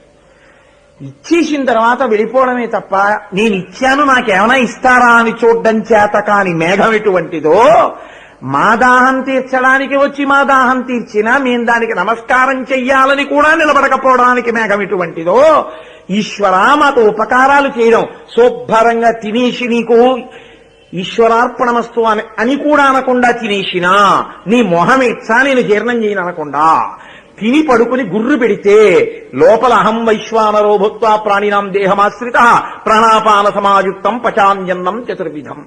పడుకోబోయే ముందు 11 మాటలు శివనామం చెప్పి పడుకోకపోయినా, నిద్ర లేచేటప్పుడు 3 మాటలు విష్ణునామం చెప్పి లేవకపోయినా, లేచినప్పుడు శక్తిని పడుకున్నప్పుడు నిద్రని ఇచ్చిన నువ్వు కాలమేఘం వంటి వాడివి కావు. కాబట్టి కారవించి దప్పి తీర్చు కాలమేఘమా, ఎక్కడున్నావు నువ్వు? ఏమిటో అక్కడున్నావు అంటున్నాను కానీ చేరువ చిత్తములోని శ్రీనివాసుడా ఇక్కడున్నావు. ఇక్కడుండి నువ్వు చేస్తున్న మహోపకారం ఏమిటో తెలుసా? అసలు నువ్విక్కడుండి వడిబాయక తిరిగే ప్రాణబంధుడా. ఆయన లోపలికి బయటికి ఊపిరి రూపంలో మనకి ఉపకారం చేస్తున్నాడు. ఊపిరి అన్నా అంబులెన్స్ ఎక్కిస్తారు, 2 సార్లు ఇంటెన్సివ్ కేర్ యూనిట్. అలా అనకుండా ఒకే వేగంతో 120/80 బీపీ ఉండేటట్టుగా నిత్తుటిని అదే వేగంతో ప్రవహింపచేస్తున్నవాడెవరు? ఒకే ఊపిరితో వీడి శుభ్రంగా తిని భగవన్నామని చెప్పి ఈశ్వరుడికి నమస్కారం కూడా చేయకుండా పడుకుంటే, ఊపిరి తీసి విడిచేటట్టు చేసి వీడికి గాఢ నిద్రనిచ్చిన వాడెవరు? ఆ ఇచ్చినవాడు ప్రాణబంధుడి రూపంలో ఇక్కడ లేడు ఊపిరి తీయిస్తూ. నీకన్నా చేరువలో నాకెవరున్నారు? ఇంత దగ్గరగా ఉన్న నిన్ను నేను చూడలేదు, మిగిలినవన్నీ నేను చూస్తున్నాను. ఎంత పిచ్చితనన్నది వెంకటేశ్వర. ఇక్కడున్నామని చూడ్డానికి వచ్చాను, ఇప్పుడు అర్థమైంది ఇక్కడున్నవాడివి ఇక్కడే ఉన్నామని. చేరువ చిత్తములోని శ్రీనివాసుడా. నా శరీరం తిరుమలకి 500 కిలోమీటర్ల దూరంలో ఉందేమో కానీ నా చిత్తంలో మాత్రం శ్రీనివాసుడు అత్యంత సన్నిహితంగా ఇప్పుడు ఉన్నాడు. ఇది అన్నమాచార్యుల వారి యొక్క భావన. కాబట్టి చేరువ చిత్తములోని శ్రీనివాసుడా, చెడనీక బ్రతికించే సిద్ధమంత్రమా. చెడకుండా బ్రతికిస్తావయా నువ్వు సిద్ధమంత్రానివి. మంత్రము అంటే మననాత్ త్రాయితే ఇది మంత్ర. మీరు కొంతకాలం ఓ మంత్రాన్ని చేసి ఉన్నారనుకోండి, అది జపం చేస్తే మీరు మనసు పెట్టి చేయండి, మనసు పెట్టకుండా చేయండి, అది బీజాక్షరము. బీజాక్షరము అంటే లెటర్ ప్రెగ్నెంట్ విత్ సౌండ్ అంటారు. అందుకే బీజాక్షరానికి ఋషి దేవత ఉంటారు. అది విస్ఫోటనము చెందుతుంది, శక్తినిస్తుంది. అది మధుసూదన సరస్వతి అని మహానుభావుడు అద్వైత సంప్రదాయంలో చాలా గొప్ప వ్యక్తి. ఆయన ఒకానొకప్పుడు చిన్నతనంలో ఒక పరివ్రాజకుడికి భిక్ష పెట్టారు. పెడితే ఆ పరివ్రాజకుడు అన్నాడు, నీకు నేను కృష్ణ మంత్రోపదేశం చేస్తాను, నువ్వు బాగా మంత్రం చెయ్యి, నీకు కృష్ణ సాక్షాత్కారం అవుతుందన్నాడు. ఆయన చాలా కాలం జపం చేశాడు, ఆయనకి కృష్ణ సాక్షాత్కారం అవ్వలేదు. ఆయన కోపం వచ్చి ఏదో చెప్పాడు, నేను ఏదో చేశాను, ఎందుకు వచ్చిన కృష్ణ మంత్రం, నాకేం సాక్షాత్కారం అయిందా ఏమన్నానా, నేను ఇంకా చెయ్యనని మానేశాడు. మానేసి ఓ రోజున ఎక్కడికో చాలా తొందరగా ప్రయాణం మీద వెళ్ళిపోతూ నడుస్తున్నప్పుడు చెప్పు తెగిపోయింది. మంచి ఎండాకాలం. చెప్పులు కుట్టేవాడి దగ్గరికి వెళ్ళి తొందరగా చెప్పు కుట్టు, నేను వెళ్ళాలి గమ్యస్థానానికి అన్నాడు. అతను చెప్పు అక్కడ ఇట్టన్నాడు, చెప్పు అక్కడ పెట్టారు. అతను కుట్టడం మానేసి పక్కనున్న పెట్టిలోంచి తామలపాకులు తీసుకుని ఒక్కొక్కటి ఇలా తుడుచుకుని, అదో అలవాటు ఉంటుంది కొంతమందికి, పెట్టిలో తామలపాకులు ఒక్కల సున్నం అన్ని పట్టుకెడుతూ ఉంటారు. అంతా తుడుచుకుని ముచ్చికలు అన్నీ తీసుకుని యుట్టవేపు అంతా తీసుకుని ఆ సున్నం తీసుకుని అదంతా రాసుకుని ఆ వక్క పలుకులు తీసుకుని అందులో వేసుకుని ఏదో కాచు తీసి అందులో వేసుకుని అదంతా మడతెట్టి నోట్లో పెట్టుకుని నవ్వులుతున్నాడు. ఆయనకి ఎక్కడ లేని కోపం వచ్చింది. ఏటయా పని, నేను పక్క వెళ్ళాలంటుంటే నీకు ఇంత కోపం ఏటయా అన్నాడు. అంటే అతను అన్నాడు, మీకు మహానుభావ ఇంత తొందర ఇంత కోపం కాబట్టే మీకంతటి మహాత్ముడు ఇచ్చిన కృష్ణమంత్రాన్ని చేయడం మానేశారు. అంటే మధుసూదన సరస్వతి తెల్లబోయి నాకు కృష్ణమంత్రం ఉందని నేను జపం చేసి వదిలేశానని నీకు ఎలా తెలుసు అన్నాడు. అంటే ఆ చెప్పులు కుట్టేవాడు అన్నాడు, నాకు మీలాగే చెప్పులు కుట్టించుకున్న ఒక ఆయన నా దగ్గర ఏముందిరా, ఏమీ లేదో మంత్రం ఉంది నీకు ఇస్తాను పనికొస్తుందనో మంత్రం ఇచ్చాడు. అది భూతవశ్య మంత్రం. దానివల్ల ఏమవుతుందంటే నా దగ్గర భూతం ఉంటుంది, ఎప్పుడు కనబడదు ఎవ్వరికి. అది నా దగ్గరికి ఎవరైనా వస్తే వాళ్ళ చరిత్ర ఏమిటో వాళ్ళ మనసు ఏమిటో నాకు చెప్పేస్తుంది. అందుకుని నాకు చేశాను. అంటే మధుసూదన సరస్వతి అన్నారు, నాకు కృష్ణ సాక్షాత్కారం ఎలాగోవలేదు, నువ్వు నాకు ఆ భూతవశ్య మంత్రం చెప్పరా, ఎన్నాళ్లలో నాకు ఈ భూతం వశ్యం అవుతుందన్నారు. 6 నెలలు రోజు ఓ గంట జపం చేయండి, భూతం వశ్యం అయిపోతుందన్నాడు. అయితే ఉపదేశం చెయ్యి అన్నారు. నేను మీకు ఉపదేశం చేయలేడు బాబాయా అన్నాడు. ఏదో ఒకటి చేయరా, మంత్రసిద్ధి పొందాలి అంటే ఉపదేశం చేశాడు. ఆయన వెళ్ళి 6 నెలలు కాదు 8 నెలలు చేశారు. ఆ భూతవశ్య మంత్రం ఏం పనిచేయలేదు. ఓ దుడ్డు కర్ర రట్టుకుని పరిగెత్తుకొచ్చారు ఆయన చెప్పులు కుట్టేవాడిని కొట్టడానికి. ఒరే వాడు కృష్ణ మంత్రం ఇచ్చి మోసం చేశాడు, నువ్వు భూతవశ్య మంత్రం ఇచ్చి మోసం చేశావు, నాకు ఆ భూతం వశం కాలేదన్నారు. అంటే ఆయన అన్నారు, మీకు ఇంతే అర్థమైంది, మీరు కొన్ని సంవత్సరముల పాటు కృష్ణ మంత్రాన్ని చేసి ఉన్న కారణం చేత మీ సప్తధాతువుల్లో ఆ మంత్రశక్తి ఉంది. కృష్ణ మంత్రశక్తి ఉండగా భూతమంత్రం చేస్తే భూతం ఎక్కడికి వస్తుంది? దగ్గరికి అడివి చచ్చిపోయి పారిపోతోంది. రోజు వచ్చి నాకు చెప్తోంది, నువ్వు మధుసూదన సరస్వతికి ఎందుకు ఇచ్చావయ్యా, ఆయన కృష్ణ మంత్రం చేసి ఉన్నవాడు నా మంత్రం చేస్తున్నాడు, నాకు వెళదామంటే భయం వేస్తోందండి. ఇంకో కొద్ది కాలం కృష్ణ మంత్రం చేస్తే మీకు కృష్ణుడే సాక్షాత్కరించను కదా మహాప్రభో, ఎందుకండి మీకు ఈ మంత్రం అన్నాడు. ఊరే నీకున్న బుద్ధి నాకు లేకపోయిందిరా అని చెప్పి వెళ్ళి ఆయన మళ్ళీ కృష్ణ మంత్రం చేశారు. కృష్ణ మంత్రం చేస్తే ఆయనకి కృష్ణ సాక్షాత్కారం అయిందండి. అద్వైత సంప్రదాయంలో మహాపురుషుడు మధుసూదన సరస్వతి అంటే. కాబట్టి చెడనీక బ్రతికించే సిద్ధమంత్రమా, ఆ మంత్రం ఏమి ఏదో ఉపన్యాసం చెప్పడమే కానీ నిజంగా పాదాలు ఒక్కొక్క చరణం గురించి మాట్లాడితే సామాన్యమైన మాటలా, ఆ మాటలు చెడకుండా బతికిస్తుంది నీ మంత్రం, నీ నామము చెప్పుకుంటే చాలు. అందుకే ఒక కీర్తనలో అన్నమయ్య అంటారు, హరినామములే సర్వమంత్రములు, హరి రూపములే సర్వదేవతలు, భావములోన బాహ్యమునందును హరి హరి హరి అనవో మనసా అంటారు. ఆ మనసుకి చెప్పుకున్నారు, ఓ పిచ్చి మనసా హరి హరి అనవే, కనపడ్డవన్నీ ఆయన రూపాలేని, అన్నిటినీ చూసి హరి అనవే. మీకు నేను ఒక ఉదాహరణ చెప్పాలంటే, రామకృష్ణ పరమహంస దగ్గర మహాత్ముడు యోగానంద స్వామి వారు చిన్న వయస్సులో శిష్యరికానికి వచ్చారు. వస్తే నన్ను ఏం చేయమంటారు, చిత్తశుద్ధికి అన్నారు. హరి హరి హరి అని అన్నారు. ఆయన బయటికి వెళ్ళి అనుకున్నారు, ఈయనకి ఏమీ చేత కాదు, అందుకని హరి హరి అనమంటాడు. హరి హరి అన్న వాళ్ళు అందరూ గొప్పవాళ్ళు అయ్యారు ఏమిటి, హరి హరి ఏమిటి నా బుర్ర. పాపం ఆయనకి ఏమీ తెలియదులో ఉంది, ఏదో చెప్పాడని ఎవరో హఠయోగం నేర్పి ఆయన దగ్గరికి వెళ్ళి కూర్చుని ఆ హఠయోగం ఏదో నేర్చుకుంటున్నారు. ఇదో వెర్రు ఉంటుంది లోకంలో. 6 నెలలు ఈ గురువు గారు, 3 నెలలు ఇంకో గురువు గారు ఎవడో దొరుకుతుంటారు, మళ్ళీ ఆడబోతుంటారు. అదో అమాయకత్వం. కాబట్టి ఈయన రామకృష్ణ పరమహంస వెళ్ళిపోతూ చూశారు, ఆ హఠయోగం నేర్పే ఆయన దగ్గర కూర్చుని ఉన్నారు ఈయన యోగానంద స్వామి. కూర్చుంటే ఆయన దగ్గరికి వెళ్ళి రెక్కట్టుకుని ఈడ్చుకుపోయారు తన గదిలోకి. ఈడ్చుకుపోయి అన్నారు, నీకు బుద్ధి ఉందా లేదా, నీకేం చెప్పాను, హరినామం చేయమని చెప్పానా, నువ్వు వెళ్ళి హఠయోగం దగ్గర ఎందుకు కూర్చున్నావు, అదేం చేస్తుంది, శరీరాన్ని శుద్ధి చేస్తుంది, నీ మనసుకి నైర్మల్యం ఇచ్చి నీకు ఈశ్వర సాక్షాత్కారం హరినామం చేయిస్తుంది, ఆ నామము మంత్రము, నన్ను నమ్మన్నారు. మళ్ళీ ఇలాగే చెప్తారు ఈయన మనసులో అనుకుని, పోన్లే హఠయోగం నమ్మాగా, అలా ఈయన్ని నమ్మితే అవుతుందో చూద్దాం, హరినామమే చేద్దాం పోని కొన్నాళ్ళు అని ఆయన నియమంగా హరినామం చేసి భగవత్ సాక్షాత్కారమును పొంది యోగానంద స్వామి మహాపురుషుడయ్యాడు. అందుకే అన్నమయ్య ఒక మాట అన్నారంటే ఏదో హేళగానీసినవి కావండి ఆ మాటలు. హరినామములే సర్వమంత్రములు అన్నాడంటే ఆయన. ఏకశబ్ద సంవిజ్ఞాత సృష్ట ప్రయుక్త స్వర్గే లోకే కామదుగ్భవతి. నీకు తెలిసి ఒక్క నామం పట్టుకున్నా సరే నిన్ను తరింపజేస్తుంది. కాబట్టి అటువంటి ఆయన చెడనీక బ్రతికించే సిద్ధమంత్రమా, రోగాలను అణచగలిగినటువంటి దివ్యౌషధమా. ఏమి భవరోగాన్నే పోగొట్టగలిగిన వాడు, సంసారమే నన్ను నమ్మిన వాడికి ఇక్కడ వరకు వస్తుందన్నవాడు మామూలు రోగం పోగొట్టడం పెద్ద లెక్క ఆయనకి, అదేం పెద్ద విశేషమా. ఈశ్వరానుగ్రహంతో బయటికి వచ్చిన వాళ్ళు నాకు ఎంతమంది తెలుసో లోకంలో, అంతమంది పరిచయం. నిన్నను కూడా ఎవరి గురించో చెప్తున్నారు కదా ఇక్కడ సభాముఖంగా, ఈశ్వరుణ్ణి నమ్ముకున్న వాడికి ఇబ్బంది ఏముంటుందండి అంటే, ఒకటి ఈశ్వరుణ్ణి నమ్ముకుంటే ఎప్పుడూ రోగం రాదా అండి అని అడగకూడదు. రోగం వస్తే గత జన్మలో చేసుకున్న పాపం పోతోందని సంతోషించగలగడం కూడా ఈశ్వరానుగ్రహం. నింద లేకుండా బొంది ఎలా పోతుందండి, ఏదో ఒకటి వచ్చింది పోవాలి. కాబట్టి ఒక స్థితికి వచ్చిన తర్వాత అపమృత్యు దోషం వద్దని ఎన్నాళ్ళు అనాలంటే మనవాణ్ణి చూసేవరకే. ఆ తర్వాత ఈశ్వర నీ నామస్మరణ ఎందు దీన్ని లయించి అని అడగాలి. అంతేగాని ఎప్పుడూ దీని నుంచే అంటే తనంత తాను తినలేడు, తనంత తాను విసర్జించలేడు, బతికున్నాడు, ఉపయోగం ఏమన్నా ఎందుకది? అనాయాసేన మరణం వినాదైన్యేన జీవితం అది అడుగుతారు అందుకే సనాతన ధర్మంలో. కాబట్టి చెడనీక బ్రతికించే సిద్ధమంత్రమా, రోగాలణచి రక్షించే దివ్యౌషధమా. అటువంటి తండ్రి నీవు వడిబాయక తిరిగే ప్రాణబంధుడా, అటువంటి వాడివి ఈశ్వర వెంకటేశ్వర, నీ దర్శనాన్ని పొందాను. నువ్వున్నావే, నువ్వు ఎక్కడో ఉన్నావని తిరుమలకు వచ్చాను.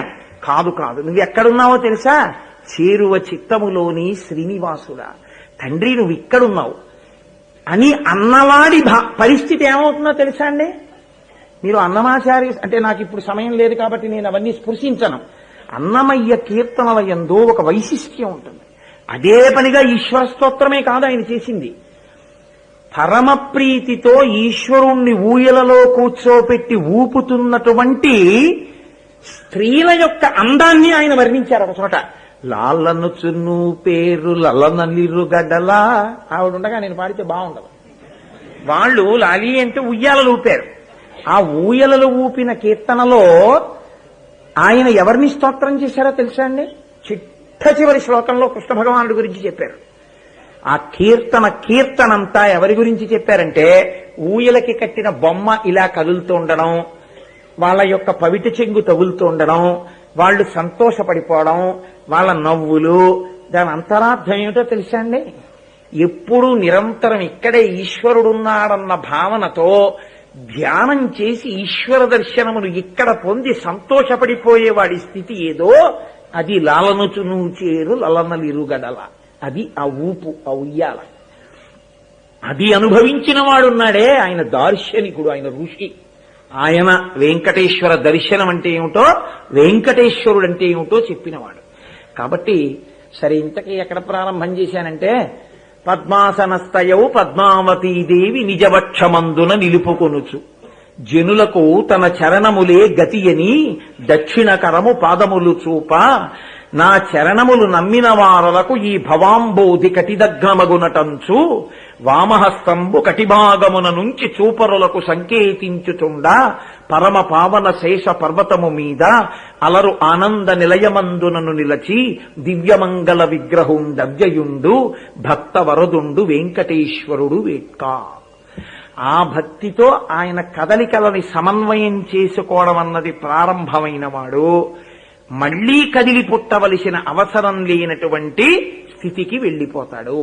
అక్కడ వరకు ఇవ్వగలిగిన వాడు, ఇంకా అది ఇవ్వగలిగిన వాడు ఈ మధ్యలో ఉన్న కోరికలు తీర్చడం పెద్ద లెక్క. ఏది ఇవ్వలేడు, ఏదైనా ఇవ్వగలడు. కాబట్టి అది వెంకటేశ్వర తత్వం అంటే అని మనకి పెద్దలు ప్రతిపాదన చేశారు. కాబట్టి కలవు వెంకటనాయక, ఆ మూర్తిని గుండెల యందు నిలుపుకోవాలి. నిలుపుకుని చక్కగా అలా మనం సమన్వయం చేసుకుని జీవితాన్ని ఉద్ధరణ పొందడానికి కావలసిన రీతిలో భావ ప్రచోదనమును శ్రీవేంకటేశ్వరుడే వహించి మనని కృతార్థులను చేయుగాక అని స్వామి పాదములు పట్టి ప్రార్థన చేస్తూ అదే కదా అడుగుతాం సుప్రభాతంలో. రోజు ఏమడుగుతున్నాం? అహం దూరతస్తే పదాంభోజ యుగ్మ ప్రణామిచ్చ యాగత్య సేవాంకరోమి సకృచ్ఛేవయా నిత్య సేవాఫలం తం ప్రయచ్ఛ ప్రయచ్ఛ ప్రభో వెంకటేశ. ఏమిటా శ్లోకానికి అర్థం? అహం దూరతస్తే పదాంభోజ యుగ్మ ప్రణామిచ్చయాగచ్చ సేవాంకరోమి. ఈశ్వర, ఏదో భాస్కర్ నగర్లో ఉంటాను, సుప్రభాతం పాడదామంటే తెల్లవారకట్ట లేచి వచ్చా. మనసైనా చలిగాలైనా వచ్చాను నీ సన్నిధానానికి. ఇక్కడికొచ్చి సేవ చేసుకున్నాను, సుప్రభాతంలో పాల్గొన్నాను అనుకుంటున్నాను. వారం తర్వాత వెంకటేశ్వర వైభవం అయిపోతుంది. అంటే మళ్లీ వెంకటేశ్వర వైభవం వరకు ఇంకా నేను ఈశ్వరుడి సేవ చెయ్యనా? కాదు. నేను ఇవాళ ఏ సేవ చెయ్యడానికి నీ దగ్గరికి వచ్చానో అది ప్రతినిత్యము నేను చేసేవాడనగుదునుగాక. ఈ క్షణమునందు ఏ సేవ చేస్తున్నానో అది నా జీవితంలో ప్రతి క్షణము చేసేవాడినగుదునుగాక. అది దేనివల్ల సిద్ధిస్తుంది? ఆ సమన్వయం చేత సిద్ధిస్తుంది. ఆ సమన్వయ శక్తి ఈశ్వర నీ నుండి నాకు కరుణింపబడాలి. అది నా అంత నేను పొందలేను కనుక నీవే నన్ను అనుగ్రహించి నాకు ఇయ్యి అని అడగడం. అహం దూరతస్తే పదాంభోజ యుగ్మ ప్రణామిచ్చ యాగచ్చ సేవాంకరోమి సకృచ్ఛేవయా నిత్య సేవాఫలం తం ప్రయచ్ఛ ప్రయచ్ఛ ప్రభో వెంకటేశ అని అడుగుతాం. కాబట్టి దీనికి ప్రతిబంధకం ఏ చేసిన దోషాలున్నాయో అవి తెలియక చేసేశాను. నువ్వు మన్నించగలిగిన వాడివి. ఎంత పెద్ద దూదిరాశి అయితేనేటో నిప్పురవ్వతాలు కాల్చడానికి. నేను తప్పు చేయలేదని నేను అంటలేదు, చాలా తప్పులు చేశాను. ఎన్ని చేశాను లెక్క తెలియదు. అజ్ఞానినామయా దోషాన్ అశేషాన్, ఎన్నో విహితాన్ హరేహే హరేహే, హరించగలిగిన వాడా క్షమస్వత్వం క్షమస్వత్వం శేషశైల శిఖామణి, నన్ను క్షమించి ఉదారుడవై అసారే సంసారే నిజ భజన దూరే జడధియా అంటారు శంకరాచార్యుల వారు.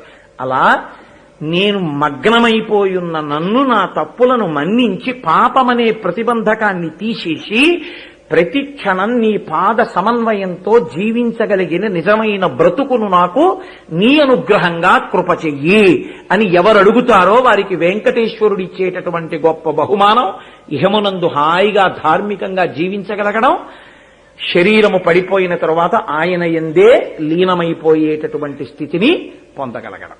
కాబట్టి అటువంటి స్థితిని వెంకటేశ్వరుడు నిర్హేతుక కృపాకటాక్ష వీక్షణముల చేత మనకు అనుగ్రహించుగాక. అందుకే మనకేం తెలుసు, మనకేమున్నాయని కాదు, ఈశ్వరుడొక్కరు దొరకడమే ఆనందం అన్న భావన ఉండాలి. అందుకే మీరు చూడండి, వాహనములన్నింటిలోకి హనుమద్వాహనమే గొప్పది ఎందుకైందో తెలుసా అండి? ఒక్కటే కారణం, ఏ వాహనం ఎక్కినా ఆ వాహనం అలాగే ఉంటుంది. గజవాహనం ఎక్కారనుకోండి అలాగే నడుస్తుంది, లేకపోతే శేషవాహనం ఎక్కారనుకోండి అలాగే నడుస్తుంది, అశ్వవాహనం ఎక్కారనుకోండి అలాగే నడుస్తుంది. హనుమద్వాహనం ఎక్కారనుకోండి ఈశ్వరుడు ఇలా అంటాడు. ఇలా ఉంటాయి. హనుమద్వాహనం ఎక్కినప్పుడు మాత్రం ఇంకోలా ఉండదు, హనుమద్వాహనం ఇలాగే ఉంటుంది. ఎందుకో తెలుసా అండి?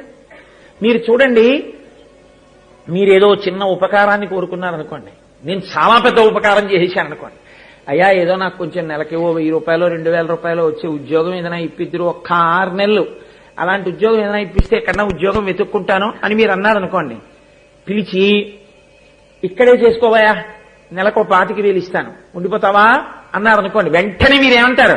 అయ్యో బాబోయ్ ఇంతకన్నా ఏం కావాలండి అంటారు కదండి. ఇంతకన్నా ఏం కావాలండి అనడానికి భంగిమ ఇది తప్ప ఇంకోట్లేదు. ఇంతకన్నా ఏం కావాలండి అన్నది, స్వామి నువ్వు నా భుజాల మీద కూర్చోవడం, నా గుండెల్లో కూర్చోవడం, నా మస్తిష్కంలో ఉండడం కన్నా నాకేం కావాలన్నాడు ఆయన. ఎవరు? మహానుభావుడు. తలేనాభ్యహనత్కాంస్య పాదైకాంస్య పరంతప ముష్టినభ్యహనత్కాంస్య నఖైకాంస్య దదారయత్.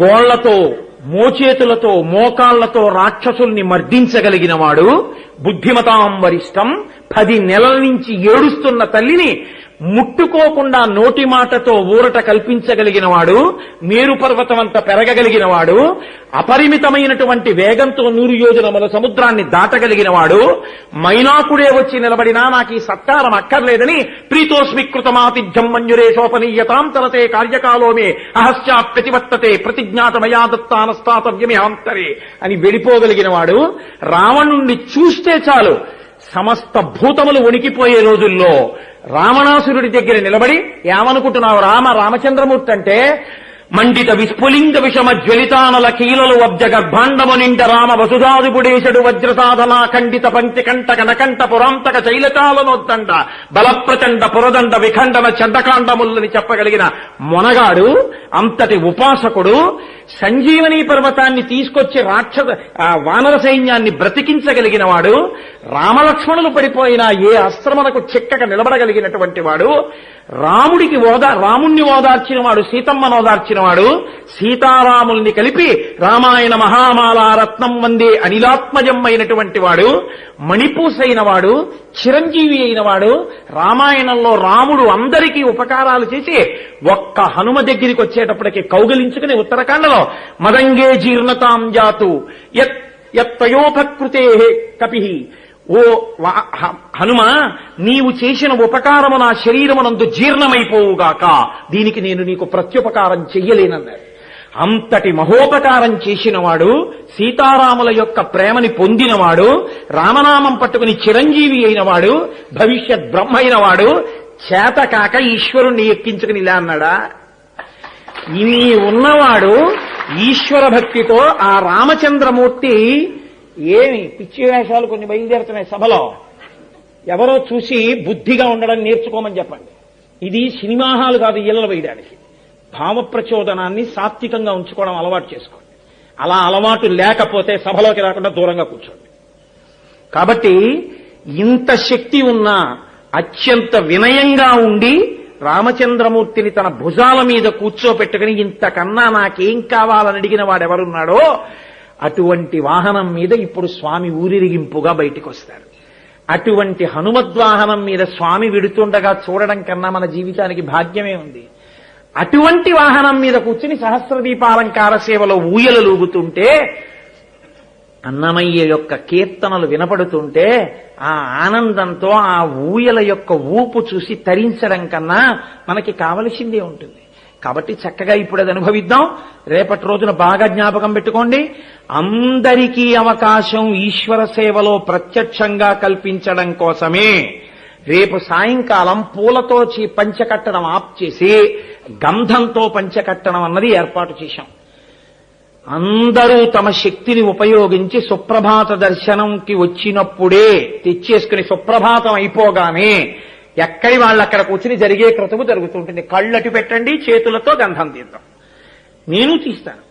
ఎంత గంధం మనం తీయగలమో అంత గంధం తీసి ఇస్తే చక్కగా పరమ ప్రేమతో చేసేటటువంటి వైదిక బృందం మనకి లభించింది. వాళ్ళు ఆ చందనంతో స్వామికి పంచకడతారు. రేపు సాయంకాలం అటువంటి అద్భుతమైన దర్శనాన్ని చేసుకుని మనం చక్కగా ఆనందాన్ని అనుభవిద్దాం. కాబట్టి ఇప్పుడు ఆ వాహనం బయలుదేరుతుంది. మనందరం మాడవీధుల్లో ఊరేగింపుగా స్వామితో వెళ్ళొద్దాం. మంగళాశాసనపరై మదాచార్య పురోగమై సర్వైశ్చ పూర్వైరాచార్యై సత్కృతాయాస్తు మంగళం.